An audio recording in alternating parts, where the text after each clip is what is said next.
wabarakatuh. Selamat siang teman-teman semua. Siang, Pak. Siang, Pak. Siang, Pak. Oke, suara saya jelas ya, teman-teman? Bagaimana? Jelas, Pak. Jelas, Pak. Jelas ya, oke. Terima kasih. Untuk screenshotnya, screennya kelihatan? Ini? Kelihatan, Pak. Oke. Ya. Oke, kita mulai, teman-teman. Oke, terima kasih. Udah hadir semua ya, teman-teman. Nah, ini kita membahas di chapter 3 ini tentang pengenalan laporan keuangan konsolidasi. Jadi kita sudah masuk ke materi inti ya dari 7 pertemuan kita ini, itu akan membahas tentang laporan keuangan konsolidasinya. Di pertemuan pertama kita membahas tentang kenapa sih terjadinya kombinasi bisnis ya. Efek dari kombinasi bisnis ini adalah salah satunya adalah pengakuisisian sebuah perusahaan ya, di mana nanti perusahaan yang diakuisisi ini dia akan menjadi perusahaan anak ya, dan perusahaan yang mengakuisisi menjadi perusahaan induk. Nah, perusahaan induk ini nanti dia apabila kepemilikan sahamnya lebih dari 50% sesuai konsep yang di pertemuan kedua, dia harus membuat laporan keuangan konsolidasi, yaitu laporan keuangan yang menampilkan tidak hanya laporan keuangannya induk ya, tetapi juga harus menggabungkan dengan laporan-laporan anak gitu pada konsepnya. Oke, kita lanjut teman-teman. Nah, ini tujuan pembelajaran kita yaitu pertama mengetahui manfaat dan keterbatasan laporan keuangan konsolidasi. Jadi tentunya laporan keuangan konsolidasi ini punya manfaat teman-teman bagi beberapa pihak dan juga ada keterbatasannya. Yang kedua, memahami perlunya memasukkan entitas anak ya, subsidiary, dalam hal ini adalah biasanya perusahaan yang diakuisisi ya, itu ke dalam laporan keuangan konsolidasian. Yang ketiga, kita akan mengaplikasikan konsep konsolidasian dalam pembukuan perusahaan induk ya, atas investasinya di perusahaan atau entitas anak pada tanggal perolehan. Jadi di sini teman-teman kita ada 2 titik waktu ya, yaitu pada tanggal perolehan teman-teman. Jadi pada tanggal perolehan itu artinya ketika kita mengakuisisi perusahaan itu, pada saat itu juga kita membuat laporan konsolidasi, ini di konsep yang ketiga. Kemudian yang keempat, mencatat nilai wajar entitas anak pada tanggal perolehan. Yang kelima, kita memahami konsep kepentingan non pengendali ya, atau NCI, non-controlling interest. Ini adalah kepemilikan saham minoritas, teman-teman. Jadi di perusahaan anak itu biasanya apabila kita tidak 100% ya, atau kurang dari 100%, sisa saham yang minoritas itu adalah miliknya NCI atau pihak non pengendali ya.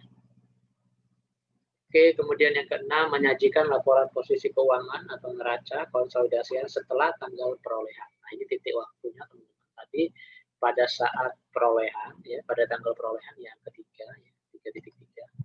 Ini yang 3.6, ini dia pada saat tanggal setelah tanggal perolehan. Jadi nanti ada sedikit beda terkait dengan amortisasinya. Kemudian ketujuh, melakukan amortisasi selisih lebih atau ekses ya, nilai wajar dibandingkan nilai buku dalam periode setelah tanggal perolehan. Kedelapan, mengaplikasikan konsep yang dasar di penyiapan laporan laba rugi konsolidasi. Dan ke-9 adalah akuntansi.com. Yang pertama tentang manfaat dan keterbatasan. Oke teman-teman, nah di sini pengakuisisian bisnis pada bab ini yaitu kombinasi bisnis itu melalui akuisisi saham. Jadi biasanya kalau sudah mengakuisisi saham, apabila saham yang diakuisisi itu kita akuisisi lebih dari 50%, itu dalam konteks akuntansi dia punya pengendalian ya, atau controlling interest.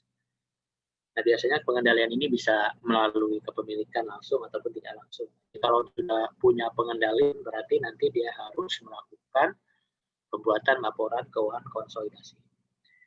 Kemudian kombinasi bisnis terjadi pada saat tambahan saham entitas anak secara mudah diperoleh melalui tambahan investasi. Maksudnya gini, apabila kita mau mengakuisisi perusahaan anak, itu untuk mengakuisisinya kita hanya perlu membeli sahamnya saja, teman-teman. Jadi saham entitas anak kita beli ya.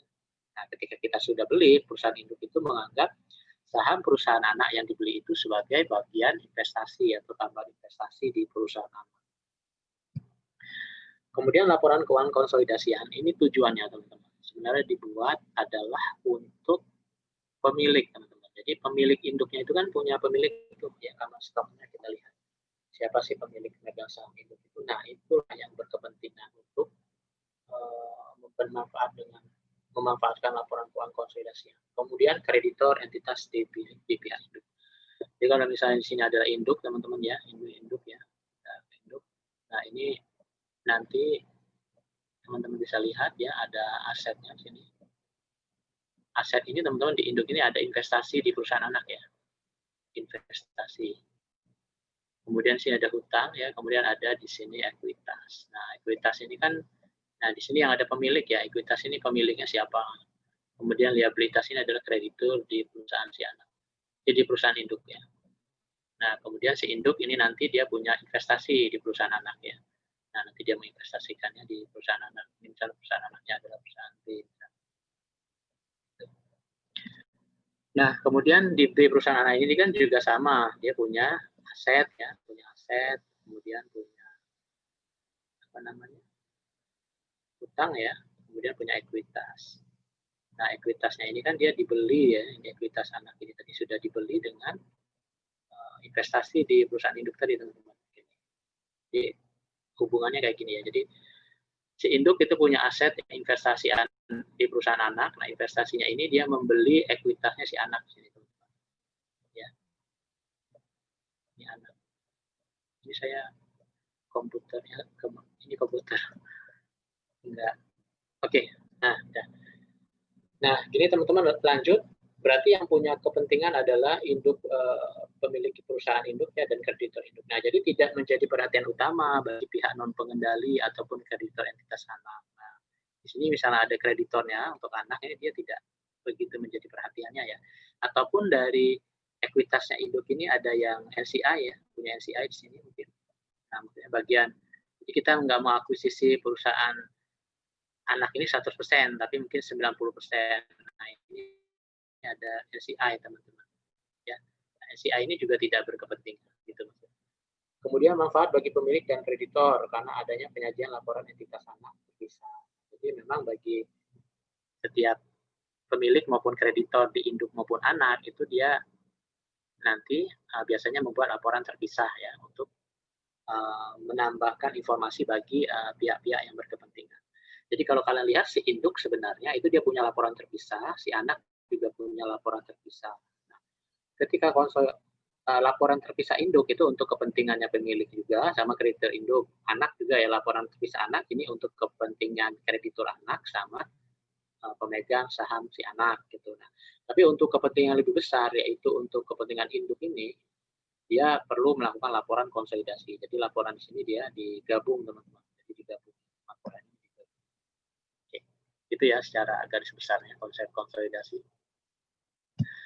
Nah, kemudian laporan keuangan konsolidasi menurut PSAK 65 adalah laporan keuangan kelompok usaha yang di dalamnya aset, teman-teman, liabilitas, ekuitas, penghasilan, beban, dan arus kas entitas induk. Jadi bahasa PSAK ini agak detail. Dan entitas anak disajikan sebagai suatu entitas ekonomi tunggal. Jadi istilah ini hanya ada di PSAK, teman-teman. Jadi konsolidasi itu konsepnya adalah satu entitas ekonomi.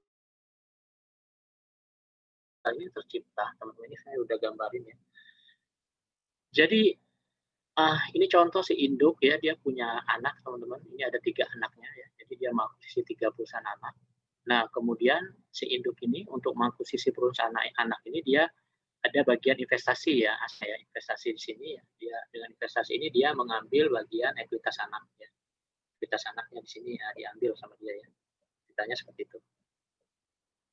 Nah kemudian teman-teman, konsep laporan keuangan konsolidasi itu adalah kita menggabungkan, ya ini secara akuntansi, secara pembukuan, menggabungkan pembukuan anak 1, anak 2, anak 3 itu ke laporan induk. Nah, tentunya dalam penggabungan ini dia tidak bisa langsung digabungkan. Diperlukan beberapa penyesuaian, teman-teman. Jadi penyesuaiannya itu antara lain adalah kita harus menghapus akun entitas anak. Jadi akun entitas anak di sini dihapus, teman-teman. Kemudian di anak 2 ini juga entitasnya dihapus. di anak 3 ini juga entitasnya dihapus. Nah, ketika entitas anak ini dihapus, teman-teman, ini melalui jurnal eliminasi ya. Kemudian efeknya adalah akun investasi di induk. Investasi induk di A, investasi induk di anak 2, investasi induk di anak 3, investasi induk di anak 1, ini dihapus, teman-teman.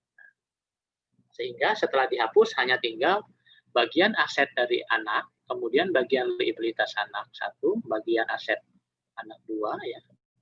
Liabilitas anak 2, aset anak 3, liabilitas anak 3 ini nanti semuanya akan digabung ke aset induk maupun liabilitas induk.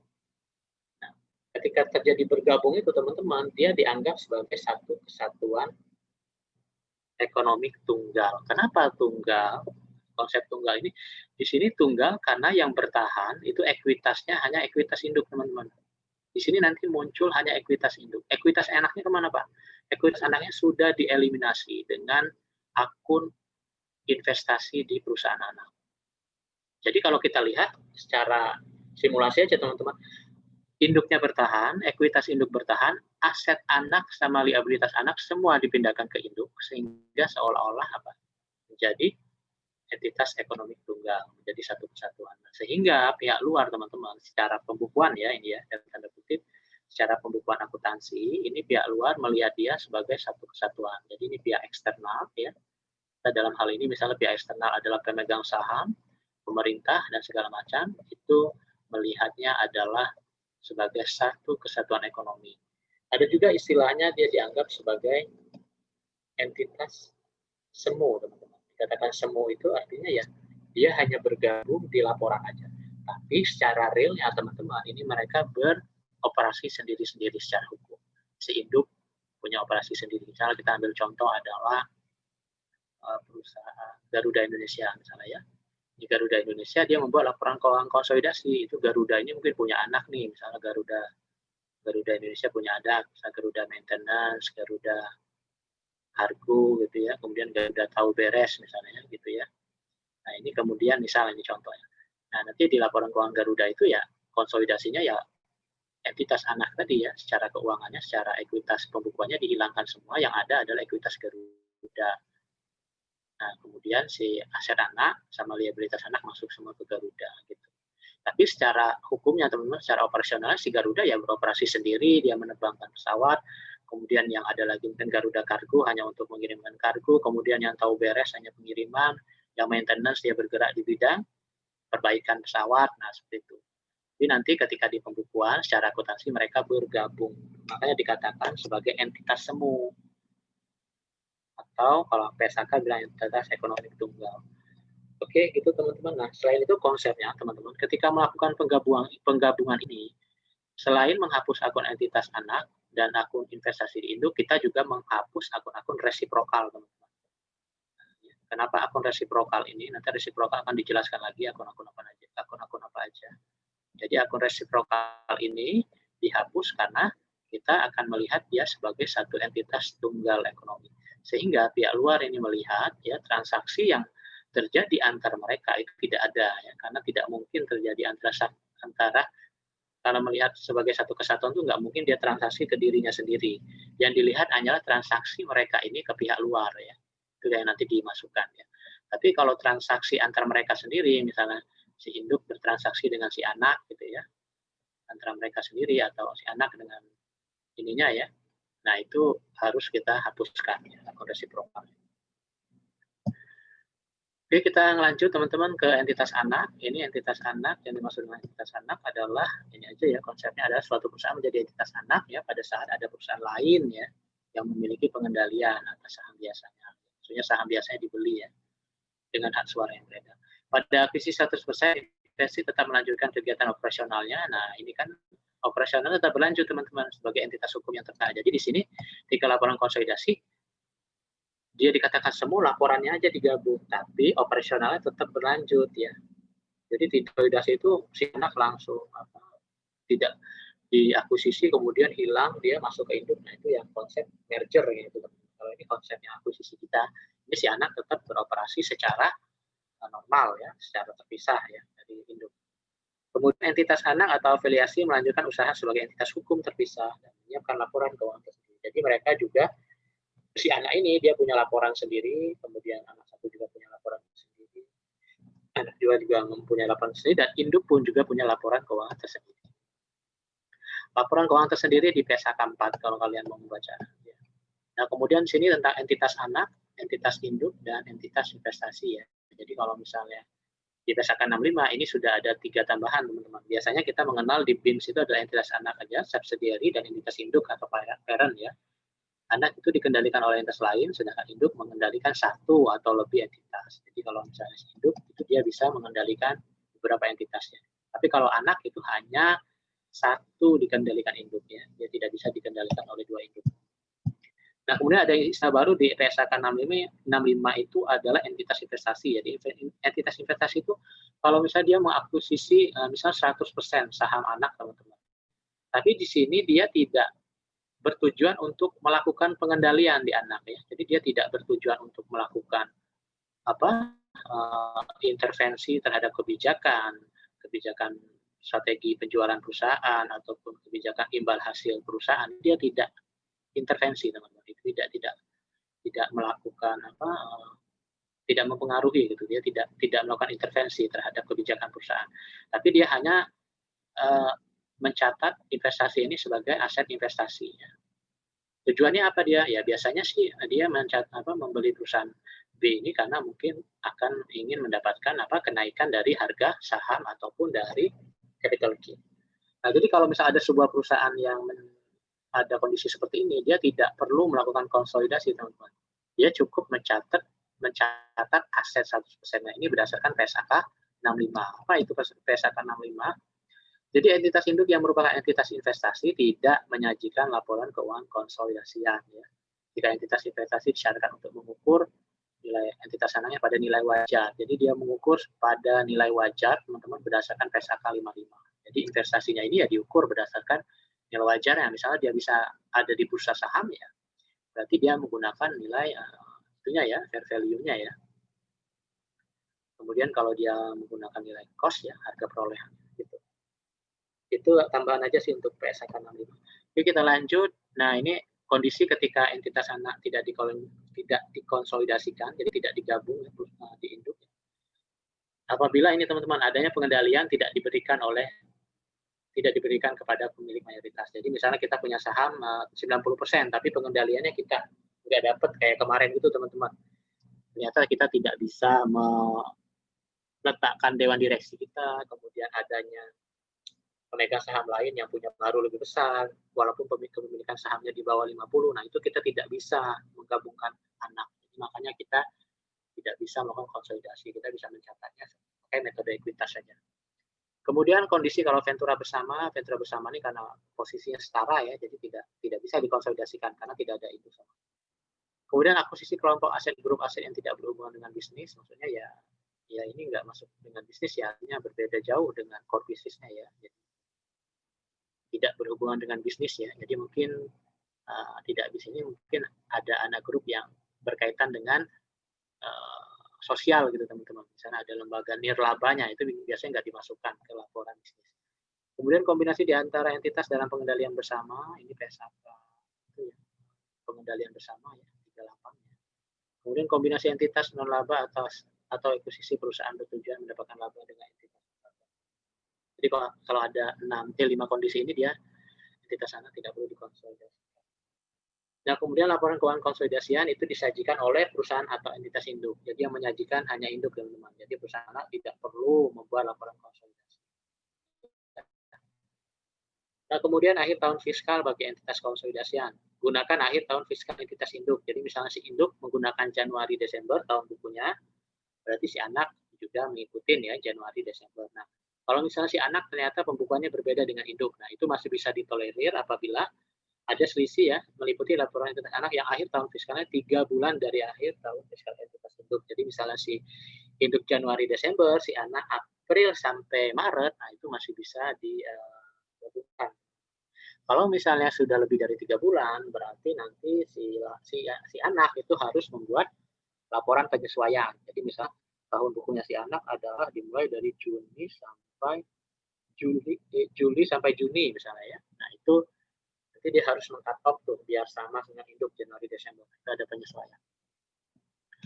Kemudian laporan posisi keuangan konsolidasian pada tanggal perolehan. Oke, kita lanjut ke materi intinya teman-teman ya. Ini di laporan posisi keuangan konsolidasian ya di sini. Oke. Ini tanggal perolehan. Oke, ini contoh teman-teman. Di sini contoh POP ya. Ini kita konsep acquisition cost, fair value, dan book value. Jadi cost ini ya, cost yang sudah kita bayarkan teman-teman untuk memperoleh sebuah perusahaan itu ya. Kemudian perusahaan itu tentunya punya book value ya, nilai buku net asetnya. Kemudian kita bandingkan net book value-nya ya dengan net aset versus sebesar 80 yang nilainya sama dengan nilai buku dan nilai aset bersihnya. Nah, ini cost aksinya adalah 80, teman-teman di sini. Nah, kemudian nilai bukunya adalah ekuitasnya ini ya, kalian lihat ini nilai bukunya itu yang ekuitas ya. 60 ditambah 20, 80. Kemudian di sini excess of cost over book value adalah 0. Oke, sebelum di sini saya akan jelaskan tentang acquisition cost, fair value, dan book value. Oke, ini lanjut ya. Untuk konsolidasian, lakukan pengeliminasian akun investasi POP dan akun modal saham dan son ya. Jadi di sini teman-teman akun investasinya si POP ya, itu harus dihapus ya. Jadi di sini investment in son-nya 80 dihapus ya, capital stock-nya dihapus, kemudian return earning dihapus ya, dengan menggunakan zona eliminasi ya. Nah, kalau misalnya kita lihat di sini teman-teman, ini kan tadi dihapus ya. Jadi sini dihapus yang capital stock atau ekuitasnya anak dihapus. Kemudian kita juga menghapus nilai dari akuisisinya ya, dihapus. Nah, ini dihapus juga. Oke, nah ini lanjutnya teman-teman, ini misalnya laporan posisi keuangan balance sheet-nya si induk POP ini ya, seperti ini, kemudian si son ini ya. Nah, si POP ini induknya seperti ini ya. Jadi di POP itu ada investment in son, teman-teman. Nah, ini. Jadi di asetnya si induk itu ada investasi di son sebesar 80. Nah, kalau di son nggak ada investment in son ya. Jadi di pembukuan son tidak ada investasi. Nah, kemudian teman-teman di sini capital stock-nya si son, si anak ini kita hapus ya, 60 di sini. Kemudian return earning-nya juga dihapus 20 ya. Dan investment in son dihapus 80. Jadi investment in son 0 ya di laporan konsolidasinya, ini consolidated from in son. Ini 0, kemudian si capital stock yang bertahan, teman-teman, ini hanya si induk saja ya. Kemudian return earning induk 40, sedangkan ekuitas anak dihapus. Ini untuk konsolidasi kalau tidak ada book value sama fair value dan acquisition cost-nya sama ya. Ini oke, teman-teman, saya balik ke konsep ini, teman-teman. Jadi di sini sudah kita jelaskan kemarin ya. Jadi kalau ada cost, jadi cost ini artinya biaya yang kita keluarkan untuk memperoleh investasi atau saham perusahaan anak. Kemudian ada book value, itu book value adalah nilai buku ya dari perusahaan anak ya, net asetnya. Fair value adalah nilai fair value, nilai wajar dari net aset perusahaan. Nah, selisih antara cost teman-teman dengan book value ini kita masukkan sebagai excess ya. Jadi selisih cost dengan book value adalah excess gitu. Nah, kemudian excess ini teman-teman bisa dibagi menjadi dua ya. Dia akan diidentifikasikan sebagai identifiable net asset. Jadi selisihnya ini akan dialokasikan ke aset-aset yang mengalami under atau over value ya. Kemudian sisanya teman-teman akan dimasukkan ke goodwill atau bargain purchase. Nah, kalau kita pisahkan lagi, kita membandingkan antara cost dengan fair value. Apabila cost lebih besar dengan fair value, kita akan mendapatkan goodwill, teman-teman. Apabila cost lebih rendah dibandingkan fair value, kita mendapatkan bargain purchase, ya, gitu.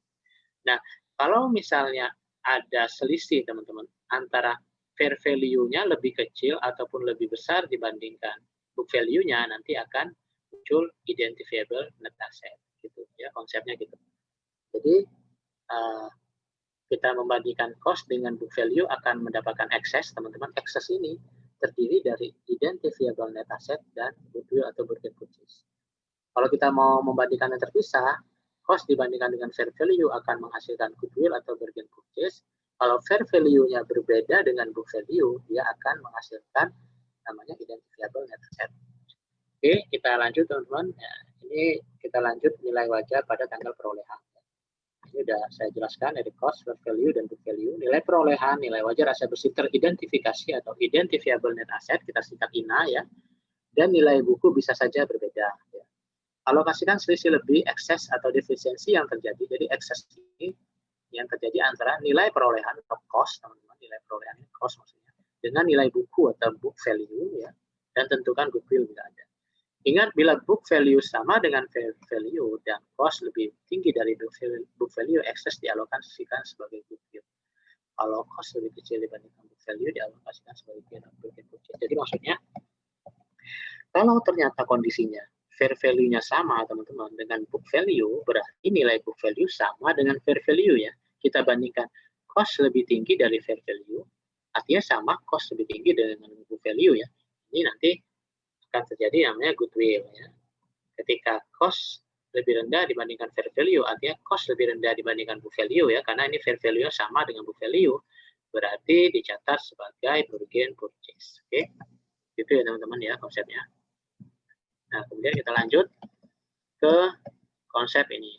Perbedaan antara nilai buku aset bersih ya book value dan nilai wajar aset bersih teridentifikasi dibebankan ke dalam aset atau liabilitas tertentu ya, maksudnya dibebankan ya. Jadi misal ada selisih antara book value-nya 10 misalnya, ternyata fair value 15. Nah, 5-nya itu selisihnya itu dia dibebankan ke aset tertentu. Misalnya kemana aja, ke under value or over value inventory, bisa ke under value inventory atau over value inventory ataupun ke plan aset. Kemudian kalau misalnya kita tidak mengidentifikasikannya ke inventory atau plan aset, bisa ke aset-aset yang belum tercatat. Misalnya apa aja? Mungkin di situ ada paten yang belum tercatat di alokasi di situ, ataupun ada hutang yang belum muncul ya, atau existing contingency. Maksudnya contohnya eksistensi konsistensi itu teman-teman tuntutan hukum ya, yang baru kita ketahui di masa depan ya. Tiba-tiba mungkin akan ada muncul, sudah pasti mungkin ya, kontingensinya, ataupun ada garansi yang datang yang sudah pasti harus diganti. Nah, itu kita catat ya. Perbedaan fair value dan cost dicatat sebagai goodwill atau gain on the bargain purchase. Oke, kita lanjut teman-teman. Nah, ini konsep yang dibuat oleh Pak Kuat ya. Jadi ini hampir sama seperti yang saya tadi buat ya.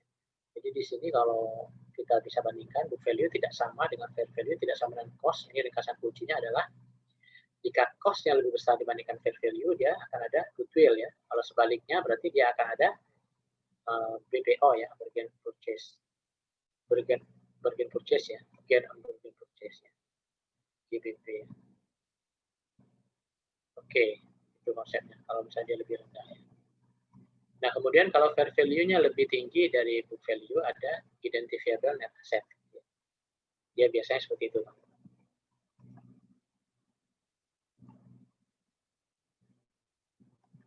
Oke, kita lanjut. Bagaimana kalau book value tidak sama dengan fair value, tetapi cost? Itu dia, cost-nya teman-teman dia sama dengan fair value-nya. Ya. Misalnya PP memperoleh 100% kepentingan store dengan harga 310. Ya. Nah, ini 310 adalah cost-nya. Kemudian di sini kalau kalian lihat, book value-nya 100 tambah 145, 245, ini dari sini teman-teman. Dari capital stock sama total earning-nya si anak ya. Fair value dari fair value aset 240 fair value aset ya 385 ini dikurang dengan 75 fair value liabilities. Ini ada pula fair value ya. Ini dibandingkan. Ada pula fair value. Kemudian cost itu adalah kemudian cost dikurang fair value adalah goodwill karena costnya 310 sedangkan fair value-nya itu adalah 310 juga teman-teman sama. Berarti tidak ada goodwill ya, tidak ada selisih ya. Ini nggak ada selisihnya. Nah, ini cost 310, kemudian 100% book value 245, eksesnya teman-teman ini adalah 65 ya. Nah, 65 ini dialokasikan kemana? Nah, 65 ini ternyata dialokasikan ke 25 ya, jadi amount-nya 25, kemudian dan si inventory disusutkan 1 tahun teman-teman, jadi di tahun setelah jual itu dia disusut seluruhnya 100% ya. Kemudian 100%-nya dia penyusutannya 10 tahun ya. Nah, jadi jurnal eliminasi yang kita buat adalah pertama kita menghapus investment in stone, teman-teman. Investasi di induk dihapus. Sembari menghapus investment in stone itu kita hapus juga capital stock-nya si anak, return earning-nya si anak ya, 100 sama 145. Kemudian teman-teman, alokasi yang excess 65 ini kita alokasikan juga kemana? Ke inventory dia 25 ya, excess-nya.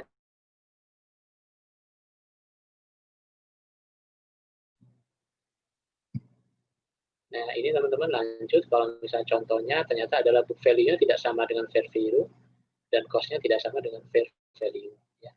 Misal Petra memperoleh 100% kepentingan SAMI dengan harga 530. Ini book value-nya adalah 440, teman-teman. Ini ya, dari sini ya, value-nya.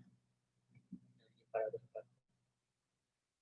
Kemudian fair value-nya adalah 580 ini, fair value fair value aset dikurang fair value utang ya. 85 ini dapatlah 495. Nah, kita bandingkan aja untuk mencari goodwill atau bargain purchase. Ini fair value-nya 495. Sedangkan kita bayar 530. Berarti di sini ada goodwill sebesar berapa? 35. Karena kita lebih mahal membayar untuk memperoleh aset tersebut. Jadi cost-nya lebih tinggi, lebih besar ya dibandingkan dengan fair value, sehingga ada goodwill. Kemudian kita hitung excess-nya seperti apa. Ini cost-nya 530 dibandingkan 100% book value, nilai book value-nya 440 ya. Excess itu adalah 90. Nah, kalau kalian lihat teman-teman di sini, ya ini excess 90, sedangkan goodwill-nya 35 dengan rumus ini. Ya, excess-nya tadi 90 ya, teman-teman, di sini 90 excess-nya. Berarti ini goodwill-nya di sini udah ketahuan nih 35. Berarti 60-nya itu dia sebagai identifiable net asset ya. Gitu. Oke, kita lanjut aja ya, biar jelas.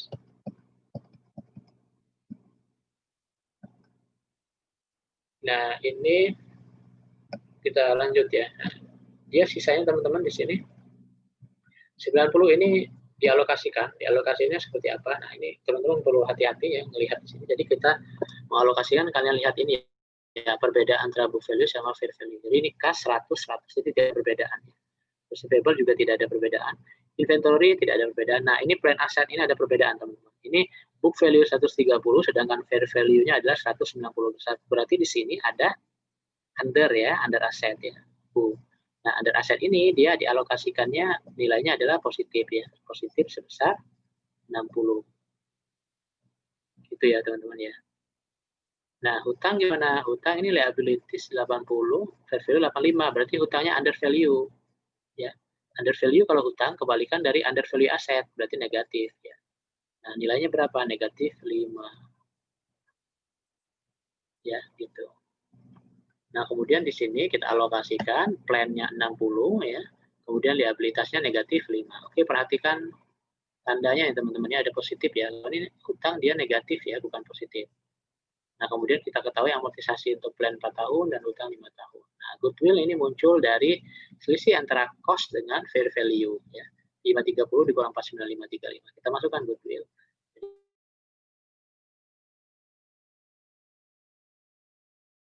Hapus investment in SAMI ya sebesar 530, teman-teman. Kemudian kita menghapus capital stock 250, return earning 190. Oke. Terus catanya apa? Goodwill ya 35. Selanjutnya kita mencatat adanya alokasi plan sebesar 60 bertambah ya. Kemudian hutang liabilities berkurang di sisi ini ya sebesar 5 ya. Negatif 5.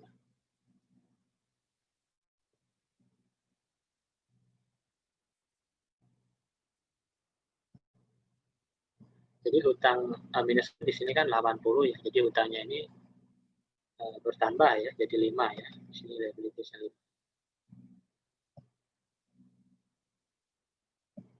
Oke, nah ini contohnya lagi teman-teman. Ini kalau ini pembelian adanya goodwill ya. Kalau yang contoh yang ini dia dengan adanya diskon. Ini contoh book value tidak sama dengan fair value, cost tidak sama. Prime memperoleh 1% kepentingan seluruh dengan harga 185. Nah, ini cost-nya teman-teman. 185-nya adalah cost. Book value-nya adalah 75 tambah 105. Ini ya, book value. 140. Kemudian fair value-nya tentunya 250 dikurang 40 ini ya. Jadi 210 ya. Sini.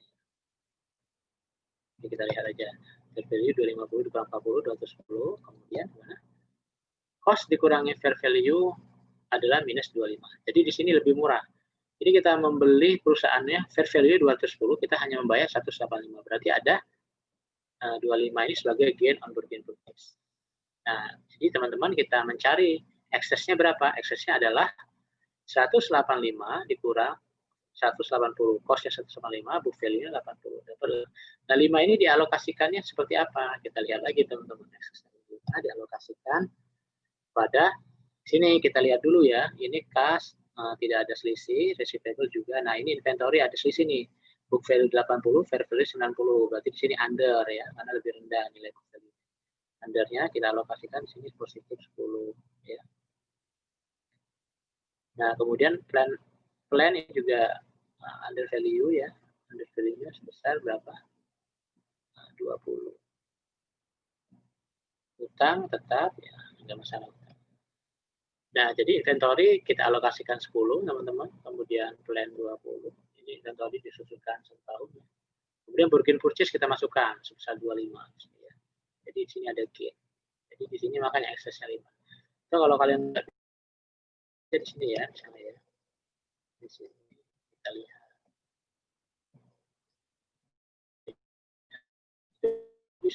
Itu, Pak. Nah, ini misalnya ini contoh eksesnya 5 ya. Eksesnya 5. Ini cost sama fair value tadi kan cost-nya lebih kecil dibandingkan fair value. Berarti kan di sini ada bargain purchase sebesar berapa? Ya, negatif 25 ya teman-teman ya. Jadi, soalnya. Nah, ini kan cost-nya 185. Ini 210 tadi fair value-nya. Ini book value-nya adalah 180. Nah, kalau kalian membandingkan cost dengan book value, itu eksesnya adalah 5 ya. Gitu. Nah, kalau kita jabarkan lagi 5 ini dari mana? 5 itu adalah dari, ini teman-teman, 210 dikurang 25 itu, ini ya, minus 25. Ini adalah goodwill ya. Nah, kemudian di sini book value, fair value dengan book value ini ada selisih sebesar 30 ya.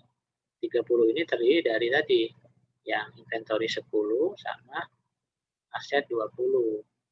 Nah, kalau kalian jumlahkan, identifiable aset plus bargain purchase ya, 30 dikurang 25 itu hasilnya 5. Ya, eksesnya itu hanya 5.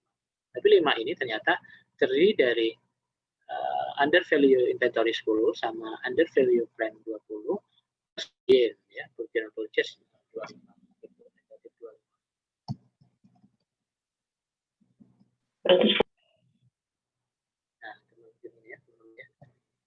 Oke, kita lihat pencatatannya ini biasa kalau memperoleh gain itu ya.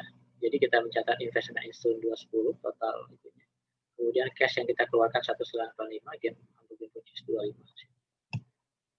Nah, kemudian zona eliminasinya apa?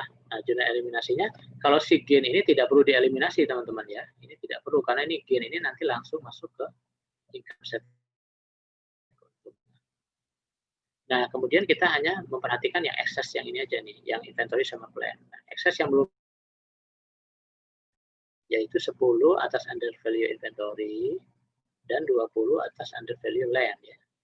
Jumlah eliminasinya yang pertama kita catat adalah menghapus investment di anak ya. Investment pada perusahaan anak sebesar 210, kemudian menghapus ekuitas perusahaan anak dan menghapus returning anak. Kemudian kita munculkan adanya selisihnya, masukkan ke unamortized excess. Nah, di sini unamortized excess-nya kita setelah dialokasikan dia dihapus ya. Unamortized excess-nya di kredit ya sebesar 30, kemudian dia dialokasikan ke tambahan inventory 10 dan tambahan plan 10. Ini kalau kita memakai akun ini teman-teman, akun unamortized excess-nya akun penampung. Kalau kita nggak pakai akun unamortized excess boleh nggak? Boleh aja. Jadi kalau misalnya kalian nggak menggunakan ini ya, saya coret ini ya. Ya udah, kalian tinggal masukkan aja capital stock, total earning, inventory masukkan ke sini ya. Kemudian inventory 10, plan 20 masukkan ke sini, baru investment insan 210 ya. Nah, ini untuk ininya namanya worksheet-nya. Kalau kalian lihat tadi pertama yang harus kita lakukan adalah menghapus ya 200 insan ya 210. Jadi ini investasi induk yang ada di perusahaan anak dihapus 210. Ketika menghapus 210, kita langsung menghapus juga apa? Capital stock-nya anak 75 dan total earning si anak 105. Jadi ini totalnya adalah 180 ya teman-teman ya. Nah, ini dihapus. Makanya ketika di worksheet investment stone itu consolidate-nya, laporan konsolidasinya adalah 0. Kemudian ekuitasnya induk aja yang bertahan 200 ya. Jadi ekuitas anak ini enggak ada. Terhapus ya. Kemudian total earning-nya si induk aja. Nah, kemudian karena ada selisih antara investment dengan nilai fair value-nya, nilai book value-nya ya sini ya. Dengan nilai fair value lah ya. Nah, itu kita masukkan sebagai unamortized excess ya. Saya masuk ke sini. Nah, ketika kita sudah memasukkan ini ya, ini sudah masukkan jurnal A ya, ini jurnal A. Ini jurnal A. Ini jurnal B ya. Nah, kita masukkan jurnal B dengan menghapus unamortized excess dihapus, kemudian kita munculkan adanya inventory 10 dan plan 10. Oke, gitu teman-teman. Untuk ya, kita lanjut aja ya karena ini masih simple. Kita lanjut tentang kepentingan non pengendali atau non controlling interest. Nah, soal ini muncul dari entitas induk itu karena dia kepemilikannya kurang dari 100%. Efeknya adalah ada bagian kecil NCI ya, sisa dari yang di bawah 100%. Misalnya induk punya 95 berarti 5%-nya NCI. Nah, kepentingan non pengendali atau NCI ini mempresentasikan pemegang saham minoritas ya. Kemudian dia juga merepresentasikan bagian dari ekuitas pemegang saham. Maksudnya apa sih Pak? Maksud ekuitas pemegang saham. Jadi nanti teman-teman ketika membuat laporan konsolidasi NCI ini dia akan masuk ke stockholder equity ya, ke SA. Jadi stockholder equity gimana Pak maksudnya? Ya udah nanti dia bergabung dengan ekuitasnya itu. Jadi ekuitas itu akan ada common stock, paid in capital, ada return earning plus ada NCI gitu ya. Nah, kemudian di sini diukur dengan nilai wajar berdasarkan harga perolehan entitas itu. Jadi kita mengukurnya dengan harga wajar ya. Harga wajar dari entitas itu. Jadi kalau entitas induk harga wajar sudah diketahui, persentase juga sudah diketahui, kita akan bisa memperoleh nilai NCI. Contohnya seperti ini. Induk membayar $40.000 untuk mendapatkan kepentingan 85% perusahaan anak ya. Nah, jadi kita harus hitung dulu nih nilai tersirat atau implied value atas nilai investasi keseluruhan. Ini kata kuncinya.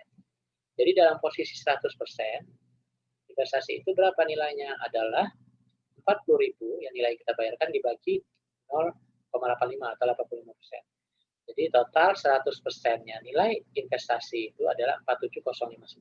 Berarti bagian dari pihak minoritas bisa kita hitung dengan cara berapa? 50% dikali 47059 atau 7059. Kalau yang induk berapa? 85% dikali 47059 itu 40.000. Itu ya teman-teman ya. Jadi nilai NCI ini akan selalu proporsional dengan nilai induk ya, investasi induk. Nah ini teman-teman contoh NCI, kita langsung contoh aja. Bob memperoleh 90% kepentingan Son ya dengan harga 90 pada saat Son memiliki modal saham sebesar 60 dan saldo laba ditahan sebesar 20. Nilai buku aset dan ekuitas Son sama dengan nilai wajarnya. Jadi kalau kalian lihat di sini kita membeli hanya 90% kepemilikan Son ya dengan harga 90. Berarti berapa harga 100% 100%-nya gitu. Berapa teman-teman? Itu kita hitung aja ya. Cost-nya ini 90, kemudian implied value of Son yaitu 90 dibagi 90%, yaitu 100. Berarti nilai 100%-nya si Son itu teman-teman, kepentingan investasi di Son itu adalah 100 ya. 100%-nya ada 100. Nah, kemudian setelah kita dapat nilai 100%-nya cost-nya ini ya 100% 100, kita kurangkan dengan book value dari perusahaan tersebut. book value ada 80, berarti di sini ada excess over book value sebesar 20. Nah, karena keterangannya tadi nilai bukunya sama dengan nilai wajarnya, berarti excess-nya langsung kita bandingkan dengan fair value. Fair value-nya adalah 80 ya, sama ya. Jadi ada excess goodwill sebesar 20. Jadi di sini kita bandingkan cost ya, kemudian dibandingkan dengan fair value. Fair value-nya tadi kan kaitannya sama dengan book value-nya. Ya udah, berarti kita bisa lanjutkan nih cost dibandingkan fair value-nya. Ternyata lebih tinggi cost-nya ya, 100, sedangkan book value atau fair value-nya itu 80. Jadi kita catat adanya goodwill 20. Nah, ini jurnal eliminasinya, kita catat investment in stone 90, PCI 10. Ya. Jadi nilai CI ini akan selalu dipadankan dengan investment. Kemudian capital stock kita hapus 60, total earning 20, dan goodwill sebesar 20. Muncul goodwill ini karena ada selisih antara cost dan fair value. Ketika dimasukkan ke dalam neraca, teman-teman, ini kita harus pertama menghapus investment in stone dulu ya, yang ini ya, 90. Nah, ini kita hapus di kredit. Sehingga di laporan keuangan konsolidasi, investment di anak itu udah nggak ada. Setelah menghapus investment anak, kita harus munculkan bagian dari NCI. NCI, kita yang awalnya tadi dia nggak ada, POP sama SON, dia akan muncul di laporan eliminasi ya, sebesar 10 ya. Nah, di sini laporan konsolidasi, NCI akan muncul nih 10. Nah, ini dia dianggap sebagai, ini ya, bergabung dengan ini teman-teman, ekuitasnya induk ya. Nah, kemudian setelah menghapus investment di anak dan generate ya, atau membuat akun NCI, kita menghapus apa? Saham dari si anak ya, 60 ini kita hapus. Kemudian data earning anak juga dihapus, sehingga di sini consolidate-nya si anak nggak ada teman-teman ya, nggak ada kosong. Begitu juga dengan data earning anak kosong.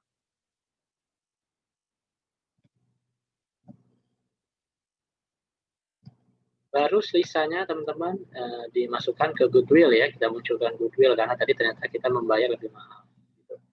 Ya, untuk penginputannya di kertas kerja seperti ini. Kita lanjut aja teman-teman ke laporan posisi keuangan konsolidasi setelah tanggal perolehan ya. Nah, jadi kalau tadi ceritanya ini pada saat perolehan, teman-teman, ini kalau misalnya sudah tanggal perolehan ya, ini gimana pencatatannya? Ini catatannya. Dalam penyusunan laporan posisi keuangan konsolidasian, kita harus mengeliminasi akun investasi di entitas anak pada pembukuan entitas induk. Tadi ya, investment tadi dihapus ya, investment in stone tadi dihapus. Investment in stone itu dia berada di pembukuannya si induk, ini harus dihapus. Nah, setelah menghapus akun investasi di entitas anak, kita juga menghapus akun apa? Ekuitas entitas anak. Jadi common stock, return earning, paid-in capital si anak itu dihapus ya. Nah, baru kita di sini melakukan apa? Menyesuaikan akun aset dan liabilitas atas semua saldo ekses yang belum diamortisasi. Jadi tadi ada sisi antara book value sama fair value, itu kita sesuaikan akunnya. Ada amortisasi nggak? Kalau ada ditambahkan ya amortisasi. Kemudian mencatat goodwill bila ada dan mencatat NCI bila ada.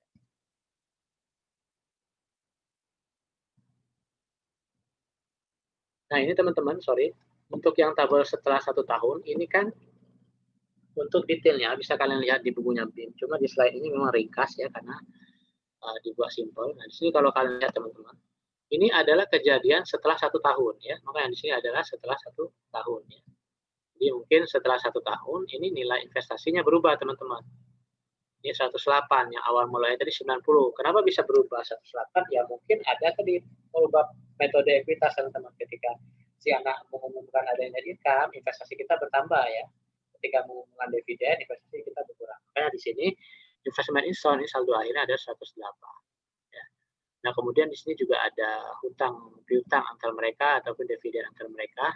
Ini dianggap sebagai di situ dicatat sebagai akun resiprokal ya. Nah, ini ada dividen receivable. Jadi dividen receivable di sini. Nah, kita mencatat teman-teman di sini jurnalnya sebelum ke situ ya. Kita lihat dulu ininya apa namanya kertas kerjanya. Nah, ini setelah 1 tahun teman-teman. Nah, ini untuk POM, short ya, ini book value-nya.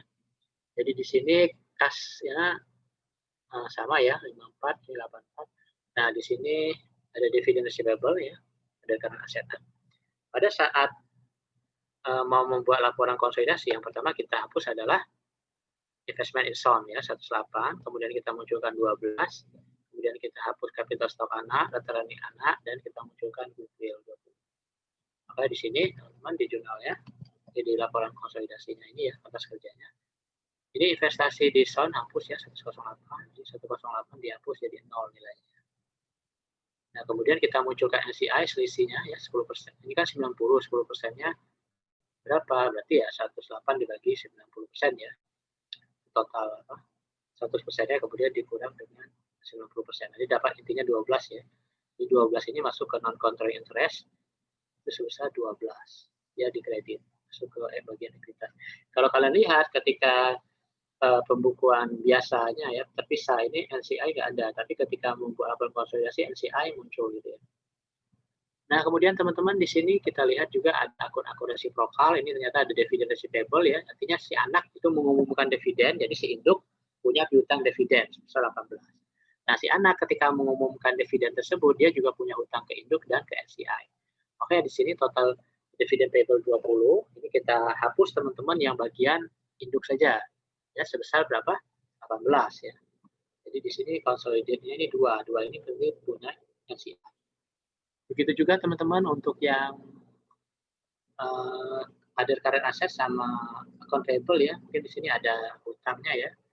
Jadi 60 tambah 30 berarti di sini ada utang ya 10 ya. Selisih 10 ini utangnya dihapus di sini teman-teman 10 ya. Sama di sini ya. Current asetnya juga dihapus 10 sehingga biar balance.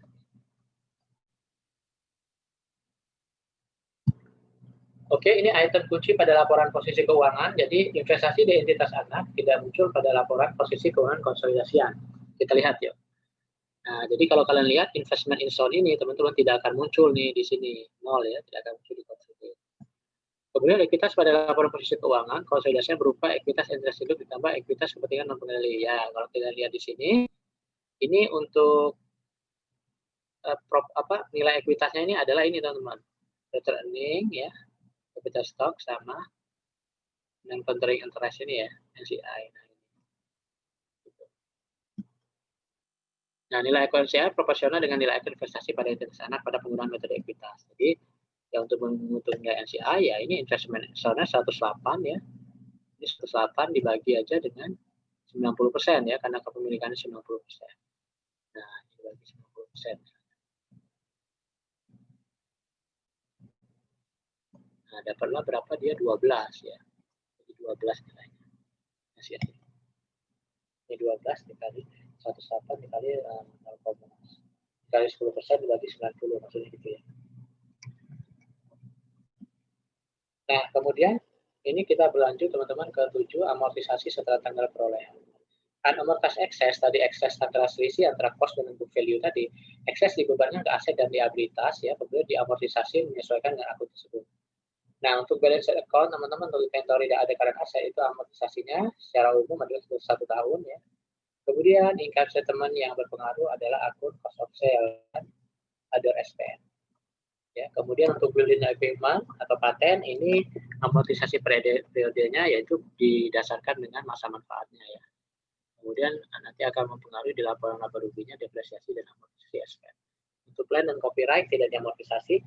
Kemudian long term debt ya hutang jangka panjang ini dia amortisasi periodenya menyesuaikan time to maturity-nya ya berdasarkan tahunan biasanya berapa tahun. Kemudian income statement account-nya akan berpengaruh pada interest expense beban. Nah, ini contohnya teman PP dan Stone ya, dia punya cost-nya ya, cost-nya 310, ini ceritanya teman-teman. Kemudian book value 245, berarti excess-nya 65 ya. Excess 65 ini kemana aja? Nah, biasanya di soal dikasih tahu. 65 ini dialokasikan ke under inventory 25 ya. Ini 25 selama 1 tahun. Kemudian plan 25, 40 ya, jadi 10 tahun. Ini total alokasinya ya. Itu 65 ya. Nah, ini teman-teman kalian harus buat tabel untuk penghitungan ini ya, excess ya, unamortized excess. Nah, ini inventory full 10 ya, begini unamortized excess yang belum diamortisasi 10. Jadi Karena amortisasi ternyata terjual di tahun berjalan ya sebesar 10, disusurkan semua teman-teman, diamortisasi semua ya. Jadi di sini ending amortisasi excess untuk inventory biasanya 0. Kalau land gimana? Land ini 20 bikin inventory. Nah, ini di tahun ini tidak dijual ya, jadi dicatat aja besar ending amortisasi excess-nya ya, sebesar 20 sini ya. Nah, ini sebelum ke sini teman-teman, nanti saya lanjut lagi ya, ini konsep yang saya buat kemarin. Jadi kalau teman-teman ada perbedaan antara assign-nya teman-teman, assign-nya itu maksudnya dialokasikan ke aset teridentifikasi atau INA atau identifiable net asset, berbeda juga dengan amortisasinya. Jadi kalau misalnya kita lihat ya, ini ambil contoh satu aja. Kalau perusahaan itu asetnya ya under value itu berarti nanti assign-nya teman-teman adalah positif ya. Ini assign-nya positif. Kalau di under value aset, contohnya positif gimana Pak? Nah ini contohnya di sini loh. Nah ini misalnya under value ya misalnya, ini misalnya. Oh enggak di sini contohnya ya. Ini bisa under value-nya ada selisih ya antara fair value sama net value-nya, sama book value-nya 10. Misalnya itu dimasukkan ke under value asetnya itu positif, kalau under value asetnya. Kalau under over value aset dia negatif. Begitu juga sebaliknya kalau under value hutang dia negatif, over value hutang dia positif. Nah ini konsepnya adalah book value itu ingin mendekati fair value. Nah kalau amortisasi gimana? Amortisasi kebalikan dari assign ini teman-teman. Kalau under value asetnya tadi positif, amortisasinya dia negatif. Begitu juga misalnya aset ya, over value aset ya, ini assign-nya negatif ketika dia amortisasi positif. Nah ini juga sebaliknya. Ya itu konsepnya ya. Kita lanjut aja teman-teman ke laporan laba rugi. Ini contoh yang komprehensif ya teman-teman sini. Nah misalnya ya, Bank memperoleh 90% kepentingan SON pada tanggal 31 Desember dengan nilai 10.200 pada saat itu ekuitas SON terdiri dari usaha biasa 1.908 barang. Pada tanggal tersebut inventory tanah dan bangunan SON tercatat berapa? Understate masing-masing sebesar 100, 20 dan 1000. Dan peralatan dan utang weselnya tercatat overstate sebesar 30 dan 100. Nah, ini teman-teman kalian perlu perhatikan, biasa di soal ujian memang dibuat seperti ini, jadi sedikit membingungkan, dia mencatatnya langsung. Pada tanggal tersebut inventory tanah dan bangunan tercatat understate ya, understate. Kemudian yang peralatan dan utang weselnya overstate. Oke, sekarang kita bedah satu-satu. Gimana? Nah, ketika kalian mendapat seperti ini, yang harus kalian lakukan adalah pertama kita menghitung dulu nilai excess over book value-nya, teman-teman ya. Karena di excess over book value itulah baru kita akan menentukan nilai adanya identifiable net asset dan goodwill. Oke, di sini ceritanya dia memperoleh 10% kepemilikan saham itu dengan harga 10.200 yang dia bayar. Nah, kalau kita jadikan 100% nilainya, implied value of sum itu, 100%-nya nilai cost-nya adalah 11.3333 ya. Nah, nilai cost ini tadi 11.333 ini kita bandingkan dengan book value-nya. Book value-nya itu adalah net assetnya ya teman, net asset teman-teman ya. Nah, book value itu adalah nilai ekuitasnya ya. 4.000 saham biasa ditambah 1.000 agio saham dan 900 laba ditahan atau rotatif. Di totalnya book value 5.900. Sehingga di sini excess-nya teman-teman, excess over book value adalah 5433. 5433 ini teman-teman, ini ternyata ceritanya di sini dia harus dibagi berdasarkan under atau overnya. Nah, berarti di sini ketahuan nih ceritanya teman-teman. Untuk inventory itu understate 100 ya. Kalau understate itu berarti dia positif ya. Makanya di sini dia positif 100 alokasinya. Land juga understate ya masing-masing 200. Nah, land ini juga dia positif sign-nya. Kalau inventory positif 100 dengan jangka waktu 1 tahun ya amortisasinya. Kalau land dia tidak ada amortisasi. Nah, building itu teman-teman, itu gimana building? Building di sini jelaskan ya understate sebesar 1.000. Nah, berarti di sini bertambah nih building karena under di aset itu positif 1.000. Kemudian disusukan 40 tahun. Nah, kalau equipment gimana? Nah, ternyata di sini equipment tidak di understate, tapi di overstate. Dari sini nih, peralatan overstate sebesar 300. Nah, konsepnya tadi teman-teman, kalau under value aset itu positif, berarti kalau over value aset adalah negatif ya. Gitu. Oke, kita coba lihat. Makanya di sini equipment-nya adalah bernilai negatif 300 ya, karena dia over value ya, aset yang over value. Nah, ini 300-nya ini minus 300 disusulkan 5 tahun. Kemudian note payable itu dia note payable itu overstate teman-teman. Nah, overstate kalau overstate teman-teman, over value di hutang itu sign-nya positif. Ya. Makanya di sini dia note payable-nya adalah positif 100 ya, disusulkan selama setahun. Nah, sisanya itu adalah goodwill sebesar 4333. Nah, kita buat ini teman-teman tabel untuk menghitung unamortized excess ya, current amortization dan unamortized excess akhir tahun. Nah, ini teman-teman inventory ya, coba kalian lihat di sini. Ini 100 ya, ini under value ya, under value 100 positif ya nilainya. Kemudian si land ini jam sama ya di under value ya, positif 200. Nah, building juga under value ya, positif ya. Equipment ini dia over teman-teman, over value, dia negatif. Kemudian note payable adalah under value, tapi karena dia posisinya di hutang, dia positif. Nah, kemudian gue dimasukkan. Nah, setelah itu kalian amortisasi ya. Amortisasi tahun berjalan adalah untuk inventory dia sudah terjual, jadi kita amortisasi 100 semuanya. Berarti sisa yang belum diamortisasinya untuk inventory nggak ada ya. No. Nah, kemudian land ini unamortisasi 200, tapi karena land tidak boleh diamortisasi ya, jadi 0 current amortisasinya. Sedangkan unamortisasinya terus bertahan sebesar 200. Kemudian untuk a building itu dia under value ya 1000 ya. Nah, under value 1000 berarti di sini penyusutannya teman-teman kebalikannya ya. Kalau dia under value, ini kan dia positif. Under value assign, nah amortisasinya dia negatif ya.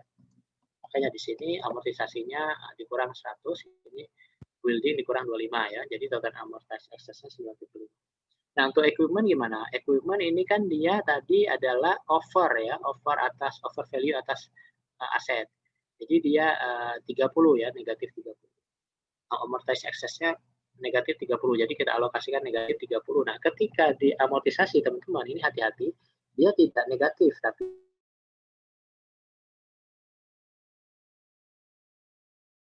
ketika under kan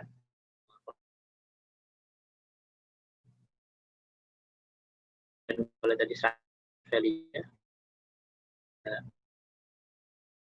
Jadi dia di sini habis ya di masuk sehingga goodwill 33. Teman-teman nanti akan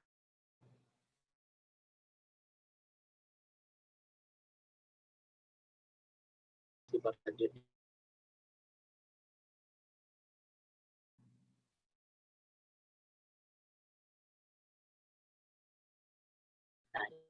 Nah, ini 9523,5 tahun 2200 ya. Konsolnya tinggal kalian jumlahkan aja teman-teman kalau untuk sales ya. Ini ditambah. Nah, kemudian ada akun income from sound ini nantinya pendapatan dari anak ya. Bagi PAM data 571,50 tapi bagi sound nggak ada ya. Sehingga di sini akun income from sound nanti kalian bahas di bab selanjutnya dia dihapus ya, tidak boleh masuk laporan konsolidasi. Nah, kemudian di sini dijelaskan biaya penjualan, depresiasi bangunan dan beban bunga meningkat sebesar 10, 25 dan 100 dan depresiasi peralatan 60 lebih rendah dari jumlah PAM dan SON. Jadi efek ini teman-teman, efek yang current amortization ini dia akan mempengaruhi laporan laba rugi. Bagaimana pengaruhnya? Nah, di sini kita mulai dari biaya penjualan. Tadi kan dia state bahwasanya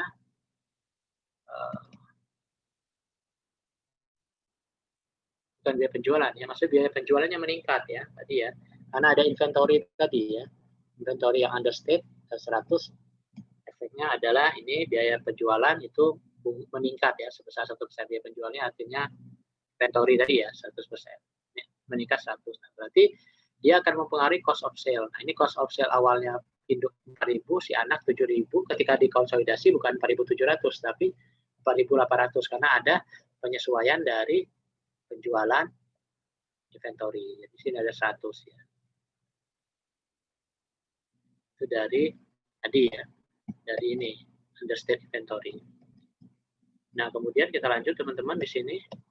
Bagaimana kalau yang depresiasi bangunan? Nah, depresiasi bangunan ini tadi di under value 25, berarti ditambah ya. Bangunan itu 200 ya awalnya, tambah 80 jadi 280, tapi dikonsolidasi enggak 280 ditambah tadi ya. Ditambah 25 ya. Jadi makanya ya hasilnya 305. Nah, bagaimana kalau yang depresiasi peralatan 60 lebih rendah dan dari penjualan konvensional? Ini depresiasi perusahaan ya, yang depresiasi peralatan, equipment ini. Dia kan 700 nih ditambah 360. Pastinya adalah 960 ya. Tapi dia karena amortisasi positif, berarti ini ditambah ya. Ditambah sebesar berapa?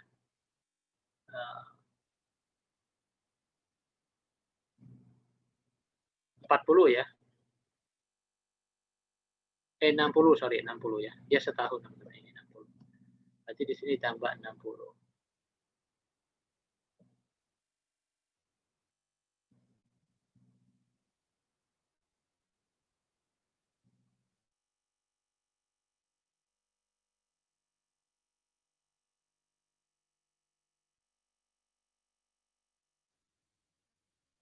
Ini kayaknya salah jumlah deh ya. Ini kan 700 tambah 360 kan. Ini 1020 masih ya teman-teman. Ini 1020 ya.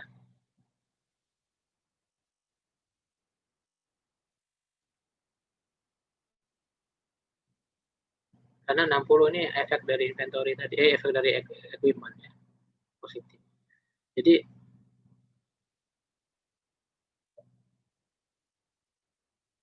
ya benar, sorry. Ini kan mengurangi ya, jadi ya. Sorry ya, benar teman-teman, sorry saya yang salah. Jadi ini tadi maksudnya 700 ya, ini kan negatif 700 plus 360 berarti 360 plus 60 jadi 300 ya, jadi ini 1000 ya. Nah, makanya hati-hati teman-teman kalau melihat ada under sama over ya, ya harus kalian teliti lagi. Nah ini sebenarnya ada tadi ya, tambahan inventory tadi ya, tambahan equipment 60 plus 60. Jadi negatif 700 ditambah 60 dikurang 360 dapat 1000. Oke. Nah, setelah itu kalian nanti dia akan dapat net income. Jadi kalau kalian lihat di sini net income-nya si induk aja ya di sini ya. Si net income-nya ini enggak ada ya di sini ya, net income-nya kosong. Nah, ini 395, si net income anak 800 ini dihapus teman-teman, enggak ada di sini ya.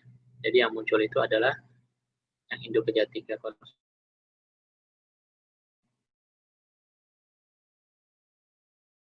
Total 3.000 ya.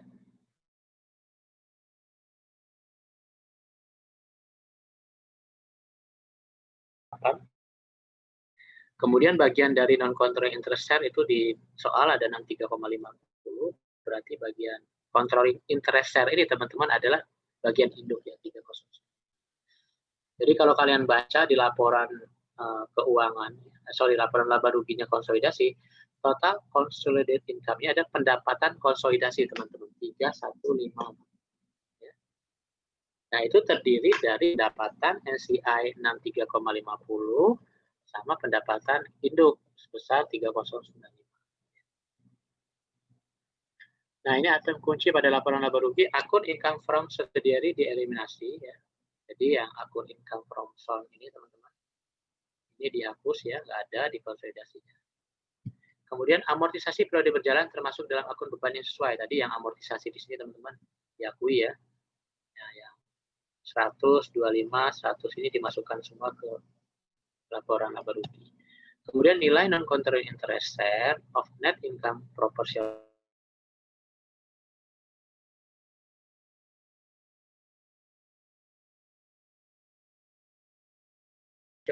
dengan nilainya ini 571 ya. Nah ini akan proporsional nih. Jadi ketika si income from source 571,50 ini dalam posisi berapa? Ini posisi 100% ya teman-teman. Nah ini persentase NCI itu adalah 63,5. Dari mana di sini NCI-nya? Jadi 571,50 ya. Ini kan kepemilikan kita 90%, ya NCI 10%. Jadi 571,50 dikali 10% dibagi 90% dapat 63,50. Nah, gitu ya. Nah, 63,50 ini, teman-teman, ini adalah non-controlling interest share. Kalau consolidated income 3158,50 dikurang 63,50, maka nilai controlling interest share atau keuntungan induk yang terpisah dari NCI itu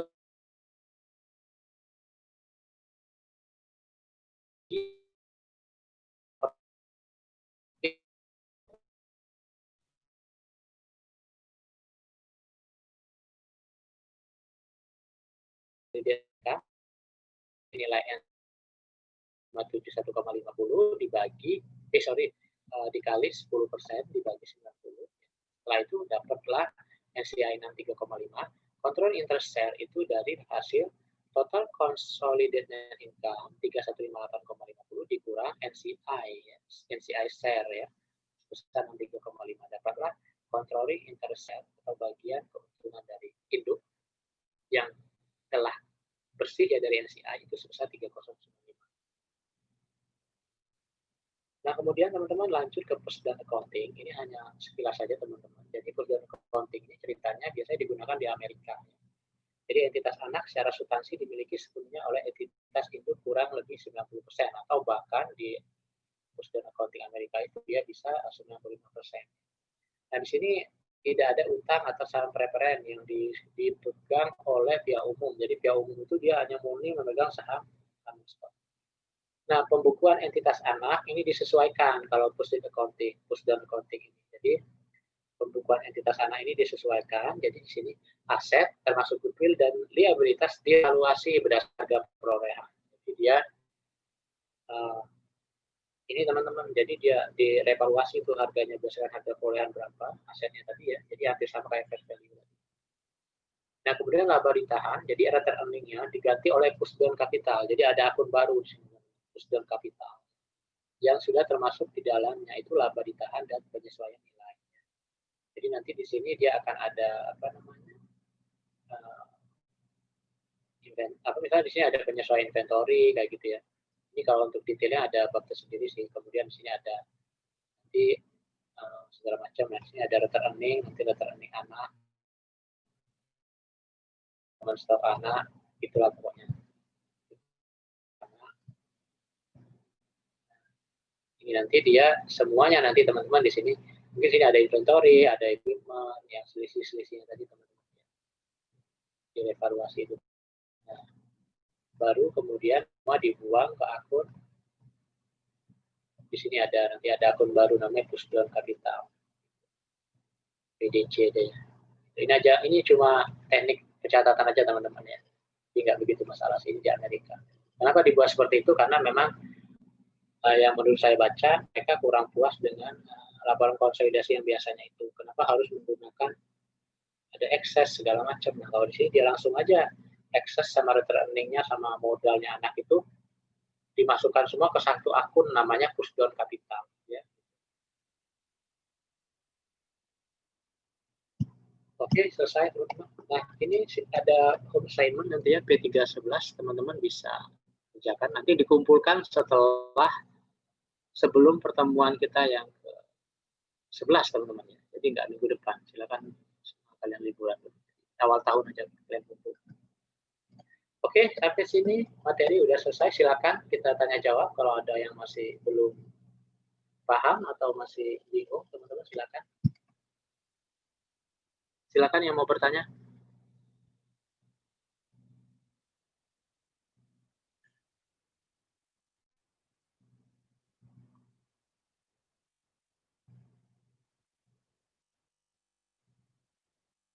Ya, ada yang mau ditanyakan konsepnya?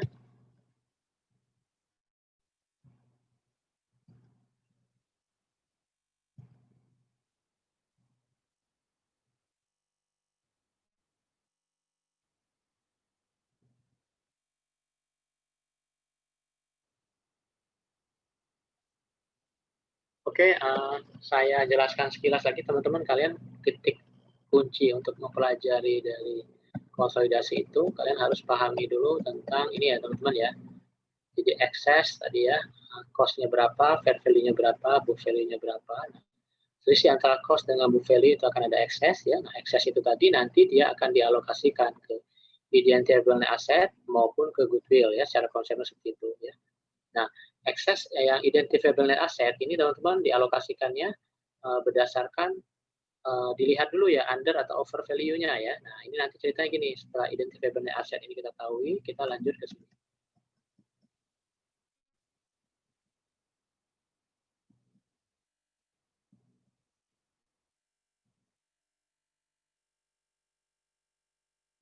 Iya, nah tadi kan kita ada under value sama over value-nya ininya. Kalau asetnya under value kita assign-nya positif teman-teman. Kemudian kalau over value aset negatif, maksudnya assign itu apa sih? Assign itu ya kita masukkan ke sini ke nilai ininya teman-teman, amortize-nya ya. Nah ini kan positif nih ya, alokasinya positif. Nah ini negatif.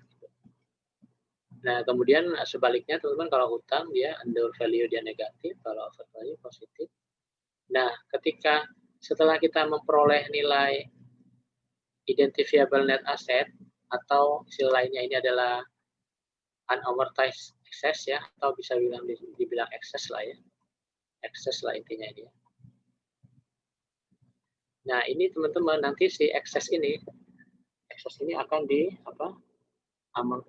diamortisasi. Ya.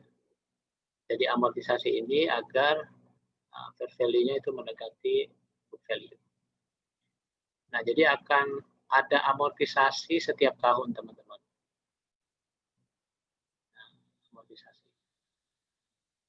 Nah, amortisasi sebaliknya kalau misalnya kita sudah men-assign asetnya itu positif ya, berarti amortisasinya negatif. Kalau kita mau assign asetnya itu negatif, berarti amortisasinya positif. Begitu juga hutang kalau mau assign negatif, amortisasinya positif. Kalau mau assign positif, amortisasinya negatif.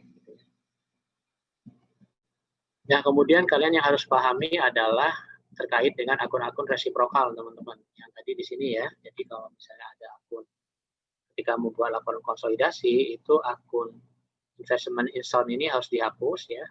Kemudian akun capital stock-nya si anak ya dihapus ya, ini capital stock anak dihapus. Sama returning anak dihapus, kemudian kalian munculkan NCI di sini ya. Baru setelah itu kita alokasikan excess tadi teman-teman, ini unamortized excess dialokasikan ya. 120 kemudian dihapus lagi, tapi kalau ini unamortized dihapus ini tujuannya untuk mengalokasikannya ke beberapa ininya ya, nilainya ya. Jadi dihapus ini 120, nah ini dia dialokasikan ke mana namanya? Ini ya, capital stock sama return earning tadi yang jurnal ini ya. Jadi ini kan sebenarnya 120 ya. Ini 60 40 120.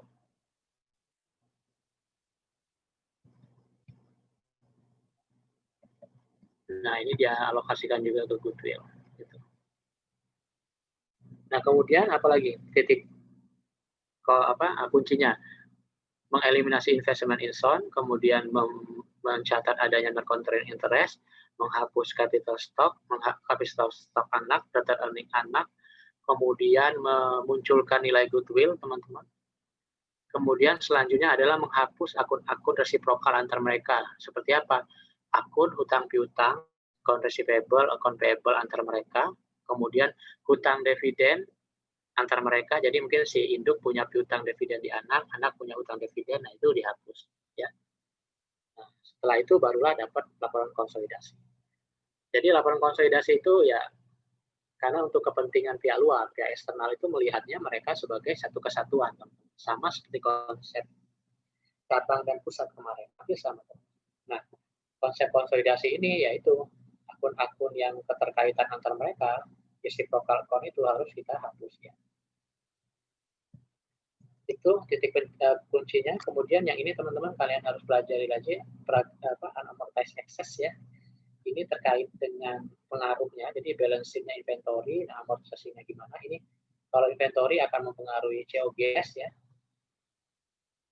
Kemudian building equipment dan paten mempengaruhi depresiasi, kalau long term debt mempengaruhi interest expense. Ini harus kalian pahami juga konsepnya.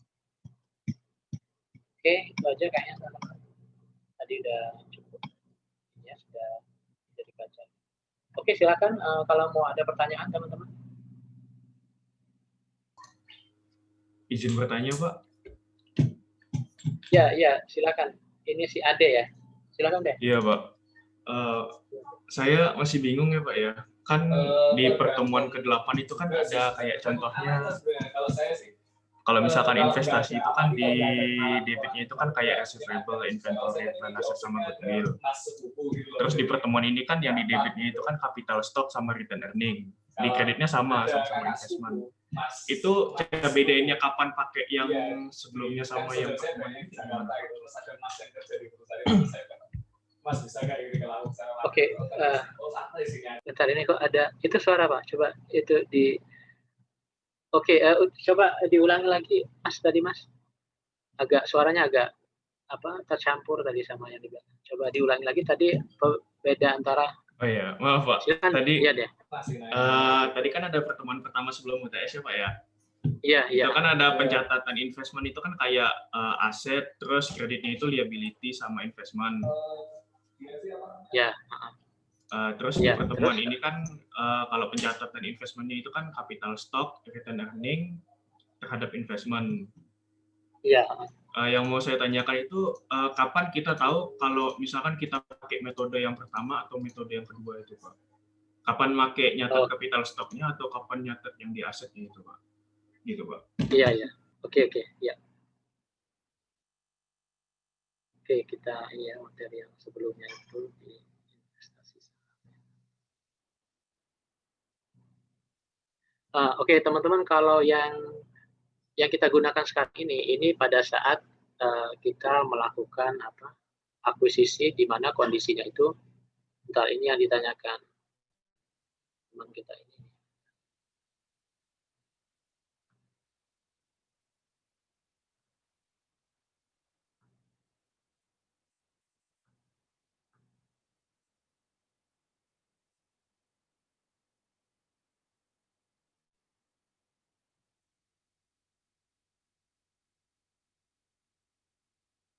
Oke, kalau nggak salah tadi yang ini ya, yang kita pelajari yang di pertemuan kedua itu kan tadi gini teman-teman. Jadi ini ceritanya kalau yang tadi yang di pertemuan kedua itu sih.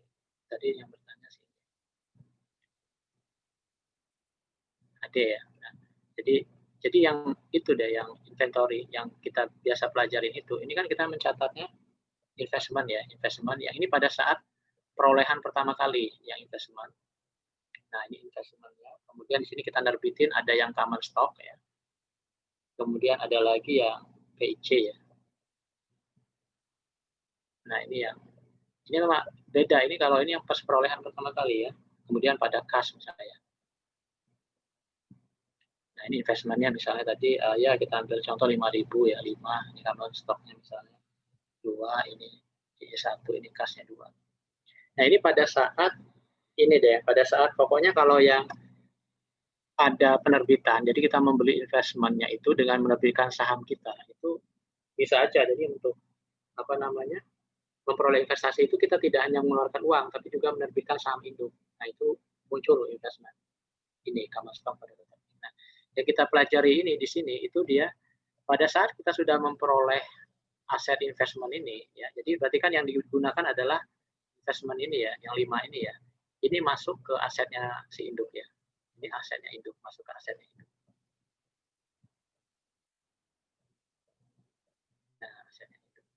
Nah, sebenarnya ceritanya ini berlanjut. Kita membeli investment 5 ini sebenarnya membeli ekuitasnya si anak gitu. Jadi ekuitas anak di sini ada anaknya ya. Ini anaknya.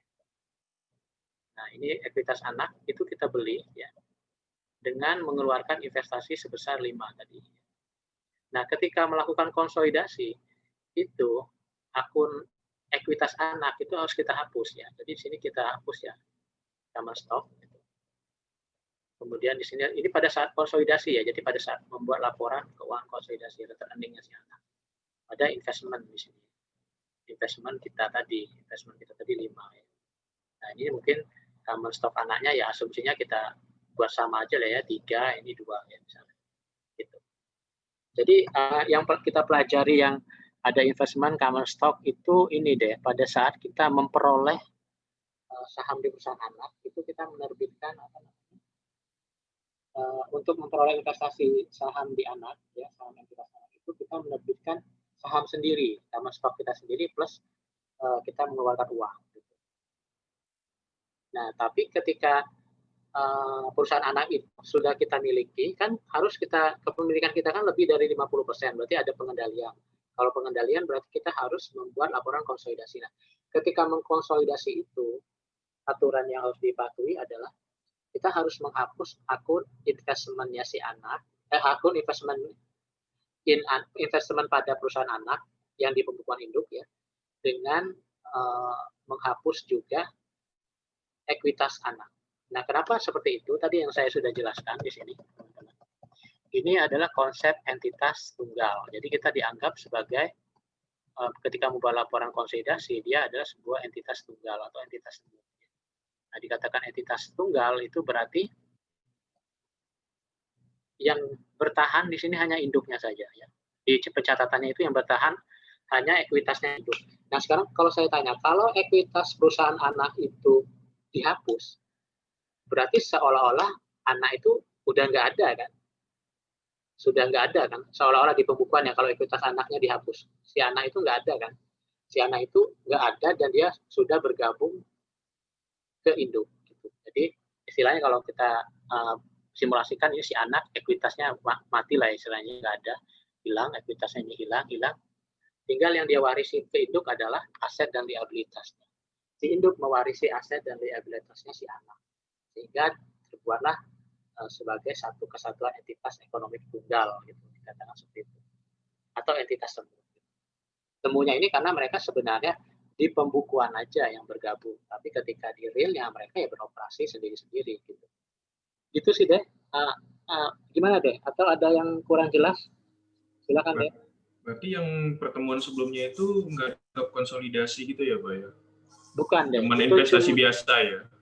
Iya, investasi biasa deh. Jadi yang kita pelajari itu pada saat mencatat investasinya, pada saat perolehan pertama deh. Jadi yang metode yang macam-macam ya, yang kemarin ya, investment yang kita catat itu ya, yang itu untuk mencatat di induknya deh. Jadi ini deh, kalau misalnya kita bagi ya, saya buat lagi ini aja, biar lebih jelas.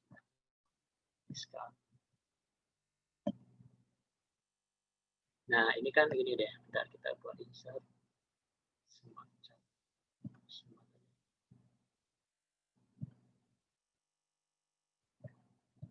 Nah, yang kita pelajarin di bab 2 kemarin itu adalah, ini kan si induk ya, ini induk ya, induk. Ini kan dia punya aset ya. Aset ya, ini aset induk ya. Nah, aset induk ini, di dalam aset induk ini ada bagian dari investment ya. Investment in subsidiary ya. Investment itu apa? Macam-macam ya. Ada dia membeli saham lah ya, membeli. Investment in shares ini artinya dia membeli saham anak ya, atau akuisisi gitu. Investment in shares. Investment in subsidiary A, ada perusahaan anak A. Kemudian dia di sini ada investment in SB. Di sini dia juga investmentnya ada, investmentnya berbentuk ya ini ya, marketable securities. Marketable securities ya. Ya, securities. Nah, ini untuk memperoleh untuk memperoleh saham ini, dia perusahaan dia menerbitkan apa namanya, macam-macam tadi ya untuk memperoleh ini.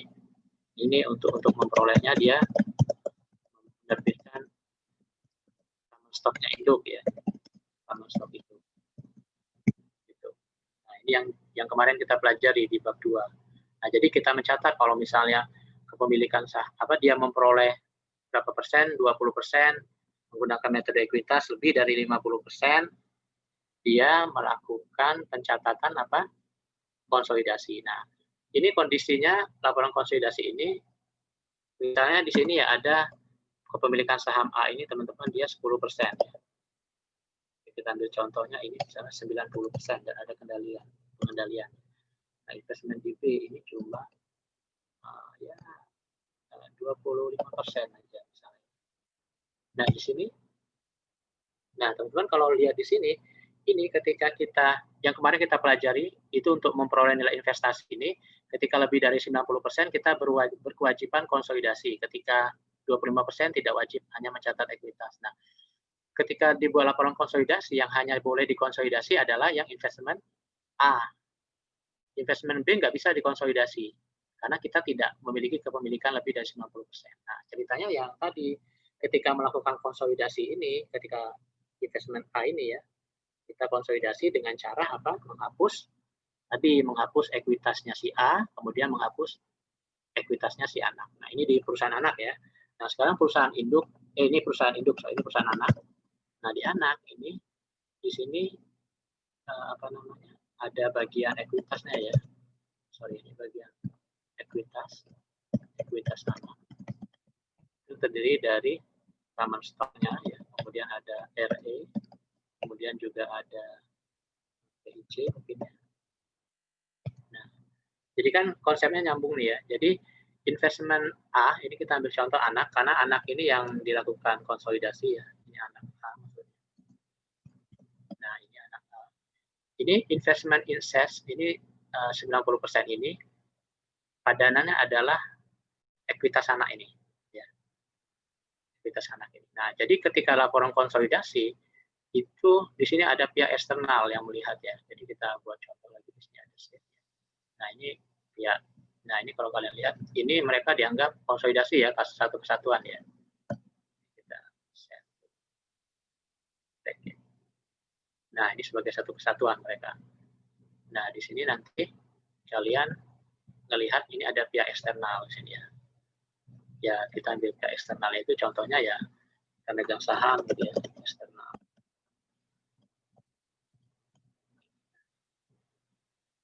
Biasanya ada pihak eksternal, ada pihak apa namanya, pajak mungkin ya, pajak, pemerintah atau investor. Di pihak eksternal itu melihat karena si induk ini tadi membeli lebih 90% kepemilikan anak di sini, jadi ekuitas anaknya ini dibeli 90% sama si induk, induk harus membuat laporan konsolidasi. Berarti nanti di sini asetnya si anak di sini ya, mungkin kan anak di sini kan punya aset ya, biar nggak bingung kita buat lagi asetnya, aset kemudian utang liabilitas.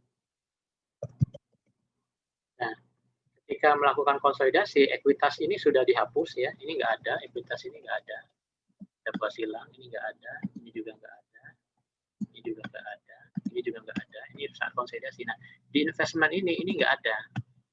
Nah, tapi yang investment ini karena dia di 25%, itu kan kita tidak melakukan konsolidasi. Nah, ini tetap ada, teman-teman, di pembukuannya si induk ini tadi. Ya. Jadi konsepnya gitu. Jadi yang kemarin kita pelajari ya,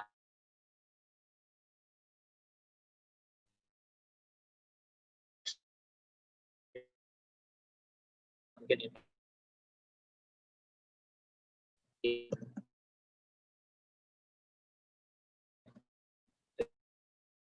Nah, dia karena dia C ini mungkin catatannya ya cuma 5% gitu ya. Jadi yang konsolidasi yang hilang itu hanya yang ini tadi, yang kepemilikan ini. Ya, lebih dari 90% hilang akun ini. Kemudian akun si anak hilang gini ya. Nah, kemudian asetnya si anak ini nanti akan pindah ke asetnya di sini ya. Akan pindah ke asetnya induk. Ya. Itu akan pindah ya. Aset ini pindah, utangnya juga pindah ke situ. Nah, nanti tergantung kalau misalnya si induk ini punya beberapa anak perusahaan, jadi investment in S anak A 90, ada yang D 95, yang F misalnya 100. Nah, itu dia konsolidasi semua ya. Banyak di sini nanti konsolidasi induknya. Jadi bergabung lagi mereka seperti ini. Jadi ekuitasnya sini hilang, ekuitas induk, ekuitas anak hilang, ekuitas anaknya hilang.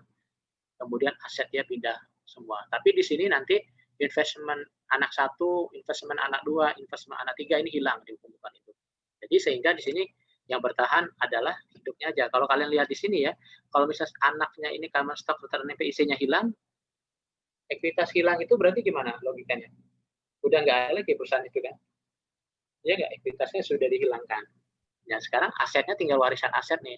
Asetnya diwariskan nih, aset anak langsung dimasukkan semua ke asetnya itu, liabilitasnya dimasukkan ke induk, sehingga mereka dilihat kan teman-teman di kotak ungu ini mereka sebagai satu kesatuan. Jadi pihak luar melihatnya, oh si induk ini dia sudah melakukan konsolidasi, sudah menggabungkan semua aset anaknya, kekayaannya di induk ini.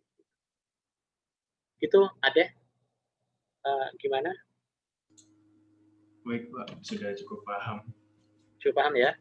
Iya. Oke, ya. Makasih Pak. Iya, sama-sama deh. Oke teman-teman, ada lagi yang mau ditanyakan? Izin bertanya Pak. Iya, silakan Rona. Mau tanya yang tadi ada bargain purchase-nya Pak. Oke. Yang bargain purchase ya? Iya. Ya.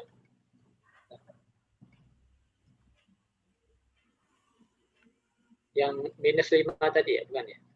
Iya, yang 25 kalau nggak salah. Yang ini ya? Nah iya Pak, yang di jurnalnya itu kenapa setelahnya Pak? Jurnal ya? Eliminasi ya. Nah itu kenapa investment insannya itu sebesar fair value-nya Pak, enggak sebesar cost-nya? Oke. Saya tadi Rona ya. Kenapa Iya, investment insannya sebesar 210 fair value-nya. ya? Ya. Bukan sebesar fair value-nya ya? Bukan sebesar cost-nya. Soalnya cost-nya itu kan tadi 185 kalau nggak salah Pak. Iya, ini ya. Oke, ini ya, Iya. iya oke. Kenapa dia kok nggak 185 tapi 210 gitu ya? Iya Pak. Iya, oke. Makasih Rona. Nah, jadi ini teman-teman sebenarnya konsep kemarin yang kita sudah pelajari di bab 2. Jadi memang keunikan dari bergen on purchase, keuntungan itu, kita memang tidak mengeluarkan cost yang lebih besar dibandingkan fair value ya. Jadi kita membeli dengan diskon itu. Berarti misalnya gini, kita itu ada perusahaan yang nilainya itu 200 ya. Tapi kita hanya membeli dengan mengeluarkan uang 1,5. Nah, berarti di situ ada bargain on purchase. Nah, kenapa tidak kita catat sebesar nilai uang yang kita keluarkan aja? Itu karena nanti tidak akan menggambarkan nilai keseluruhan dari perusahaan tersebut. Kita mencatatnya, diingat lagi, pada saat pencatatan investment insan, ini kita harus merujuk ke sini lagi. Ke jurnal ini. Jurnal ini adalah jurnal yang pernah kalian pelajari yang di pertemuan minggu kemarin. Ya. Jadi kalau kita mencatat, ketika ini kan cash ini adalah cost ya sebenarnya. Ini kan cost. Nah, kita mencatat investmentnya itu adalah sebesar apa? Cash yang kita keluarkan plus gain over gain purchase-nya. Makanya di sini dia investmentnya nilai 210. Jadi 210 itu muncul ketika kita membeli ini ya. Jadi sekarang kita kan prinsip kita adalah cost di-matchingkan ya atau dibandingkan dengan fair value ya.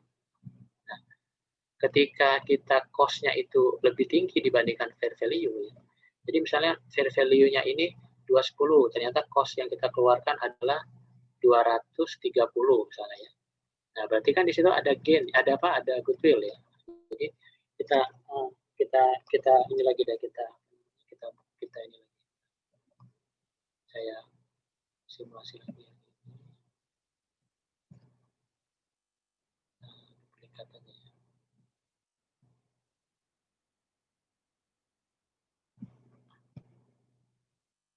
Di bagian purchase.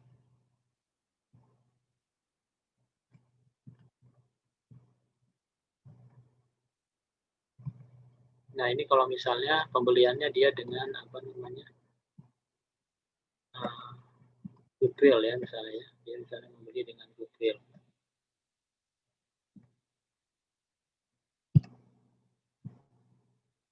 Jadi misalnya dia goodwill ya.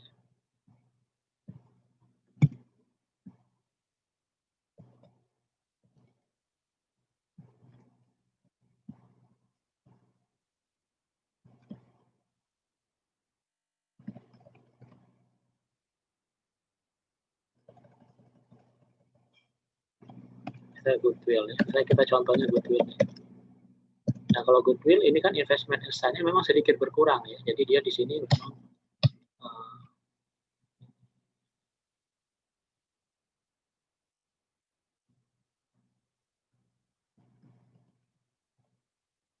jadi kalau goodwill ini berarti dia di sininya goodwill ya teman-teman ya. Jadi sorry ini agak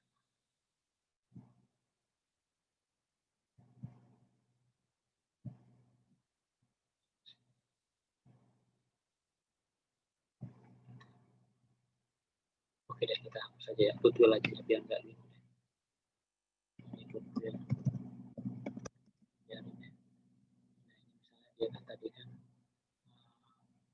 membayar kas itu 230 ya, ini 210 sehingga di sini ada goodwill 20.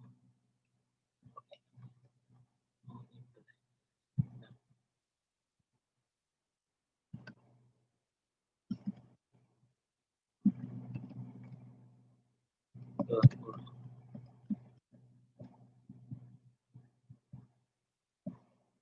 Oke, nah ini kalau kalian lihat memang ini konsep yang kemarin kita pelajari ya. Jadi kalau misalnya ini goodwill mau maju ke sini ya di debit ya. Jadi kalau misalnya kita mencatat investment insun itu kalau misalnya kita membeli lebih mahal itu investment insun yang kita catat adalah sebesar nilai fair value-nya ya. Jadi nilai fair value yang ada di perusahaan itu ya, nilai fair value.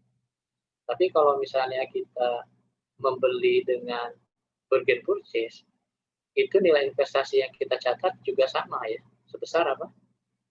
Fair value dari aset tersebut ya. Iya enggak?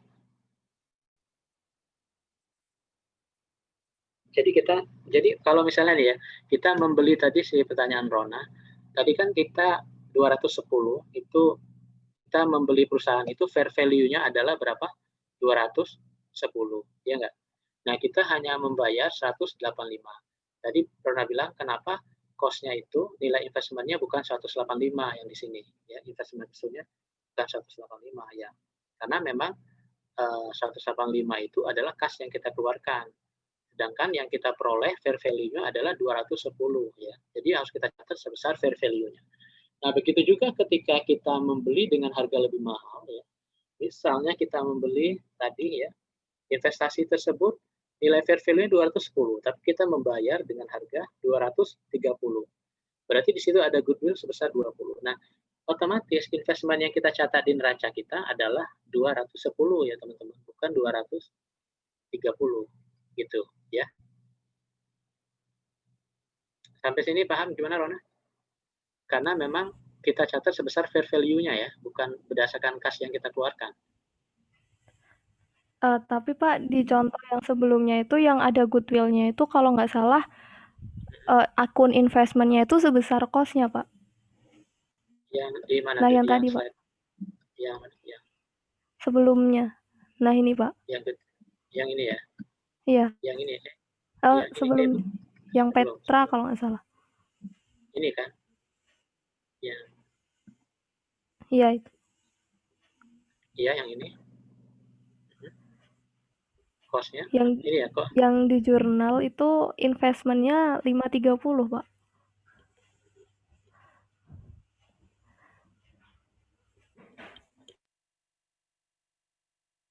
Oh, ini cost-nya ya, 530. Bentar, ini dia investment di sana. 530.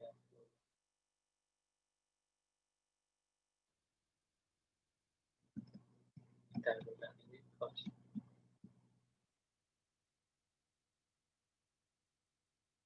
Ini pada saat goodwill ya, bentar, ini pada saat dia membeli. Ini pelajaran yang ini. Jadi pokoknya bentar, iya, bentar, ada miss dikit. Saya cek lagi di slide.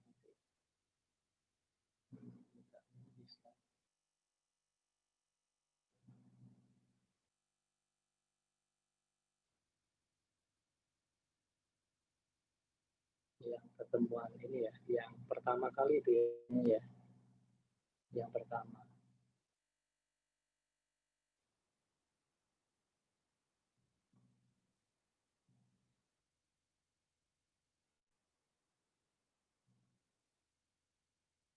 yang pertama kali.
Oke, nah jadi memang benar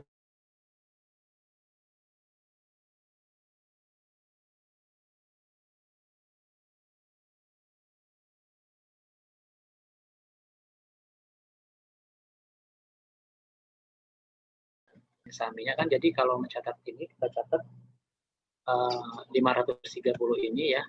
Ini kan sebenarnya 530 ini uang yang kita keluarkan ya. Berarti kas ketika kita maksudnya cost untuk membeli perusahaan itu 530. Berarti kan kalau menggunakan metode cost ya berarti kan cost itu adalah uang yang kita keluarkan, itu kita catat untuk investmentnya ya. Jadi investment di perusahaan induk, investment in PTS-nya itu adalah sebesar yang dia keluarkan. Gitu kan. Nah, makanya di sini dicatat ya 530 sebesar yang. Nah, kemudian kalau yang khusus untuk yang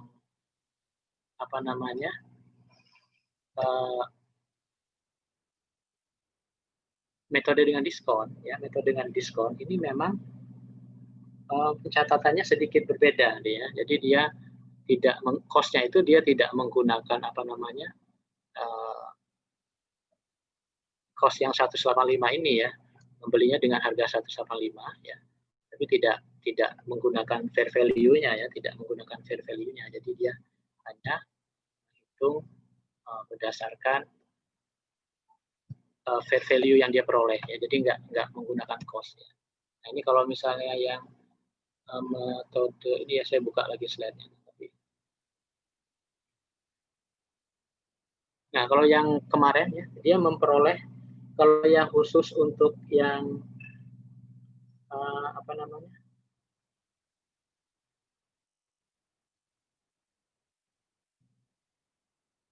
bentar, ini yang Rona tanyakan.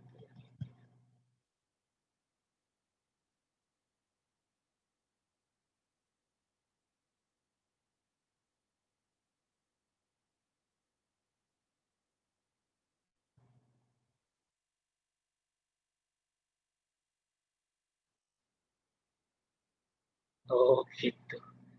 Sebenarnya ini ya, ngerti Rona sini. Ini sebenarnya itu ya, harusnya ini tuh 185 ya. Maaf ya, ini sebenarnya harusnya di sini 5 eksesnya ya. Nah, kemudian di sini itu ceritanya. Ini unamortized eksesnya. Ini unamortized 30. Ini bukan, ini mestinya. Di sini gain on purchase.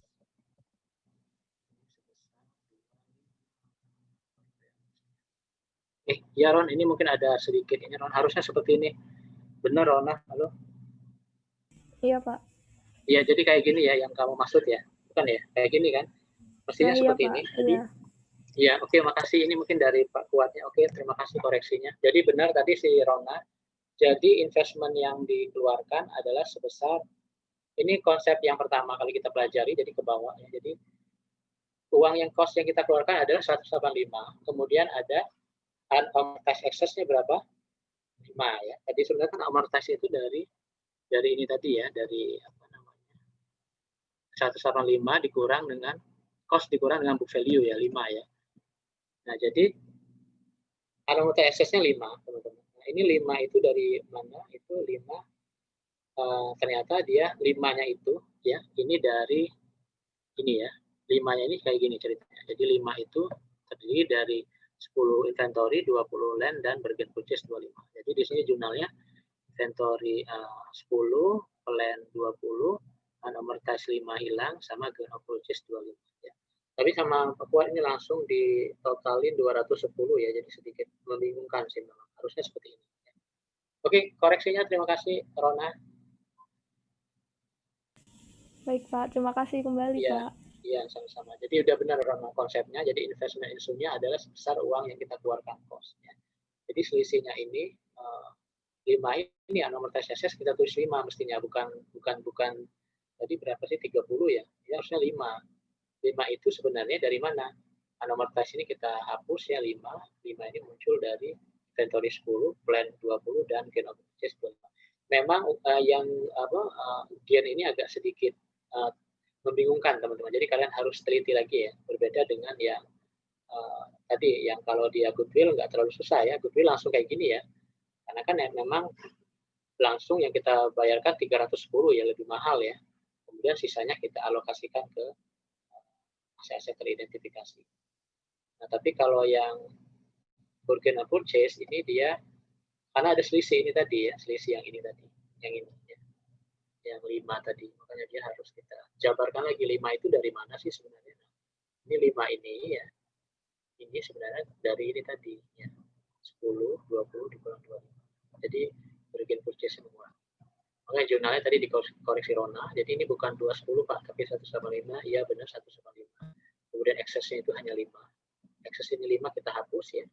Kemudian 5 ini berpencar menjadi 10 ke inventory ya, plan-nya 20, kemudian ke gain on bargain purchase-nya 25 gitu. Jadi balance ya benar. Ini makanya ini di sini nanti ini harusnya nanti 5 ya, dikoreksi sedikit 5.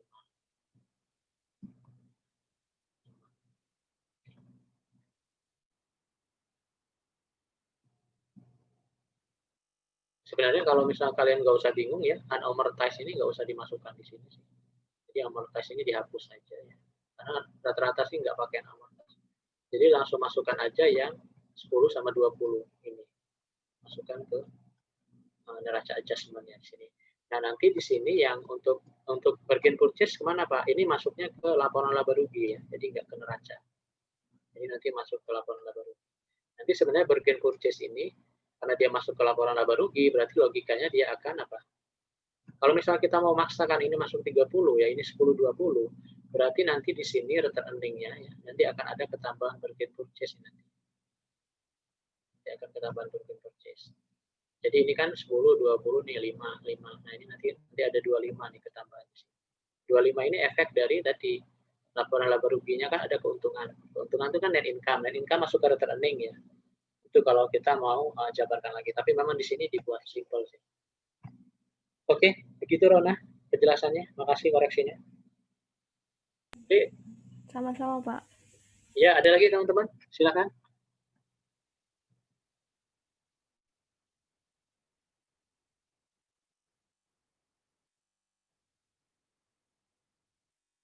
Oke, kalau tidak ada kita akhiri aja teman-teman ya. Nanti kalian bisa pelajari lagi. Jadi selama liburan ya mungkin diluangkan waktunya untuk membaca.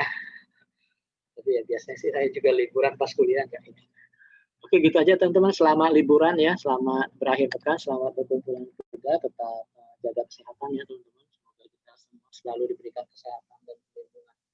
Demikian, terima kasih atas perhatiannya. Saya tutup pertemuan kita hari ini. Assalamualaikum warahmatullahi wabarakatuh. Selamat siang semuanya ya. Waalaikumsalam warahmatullahi wabarakatuh. Terima kasih Pak. Iya, makasih ya teman-teman. Kita live ya. Makasih ya.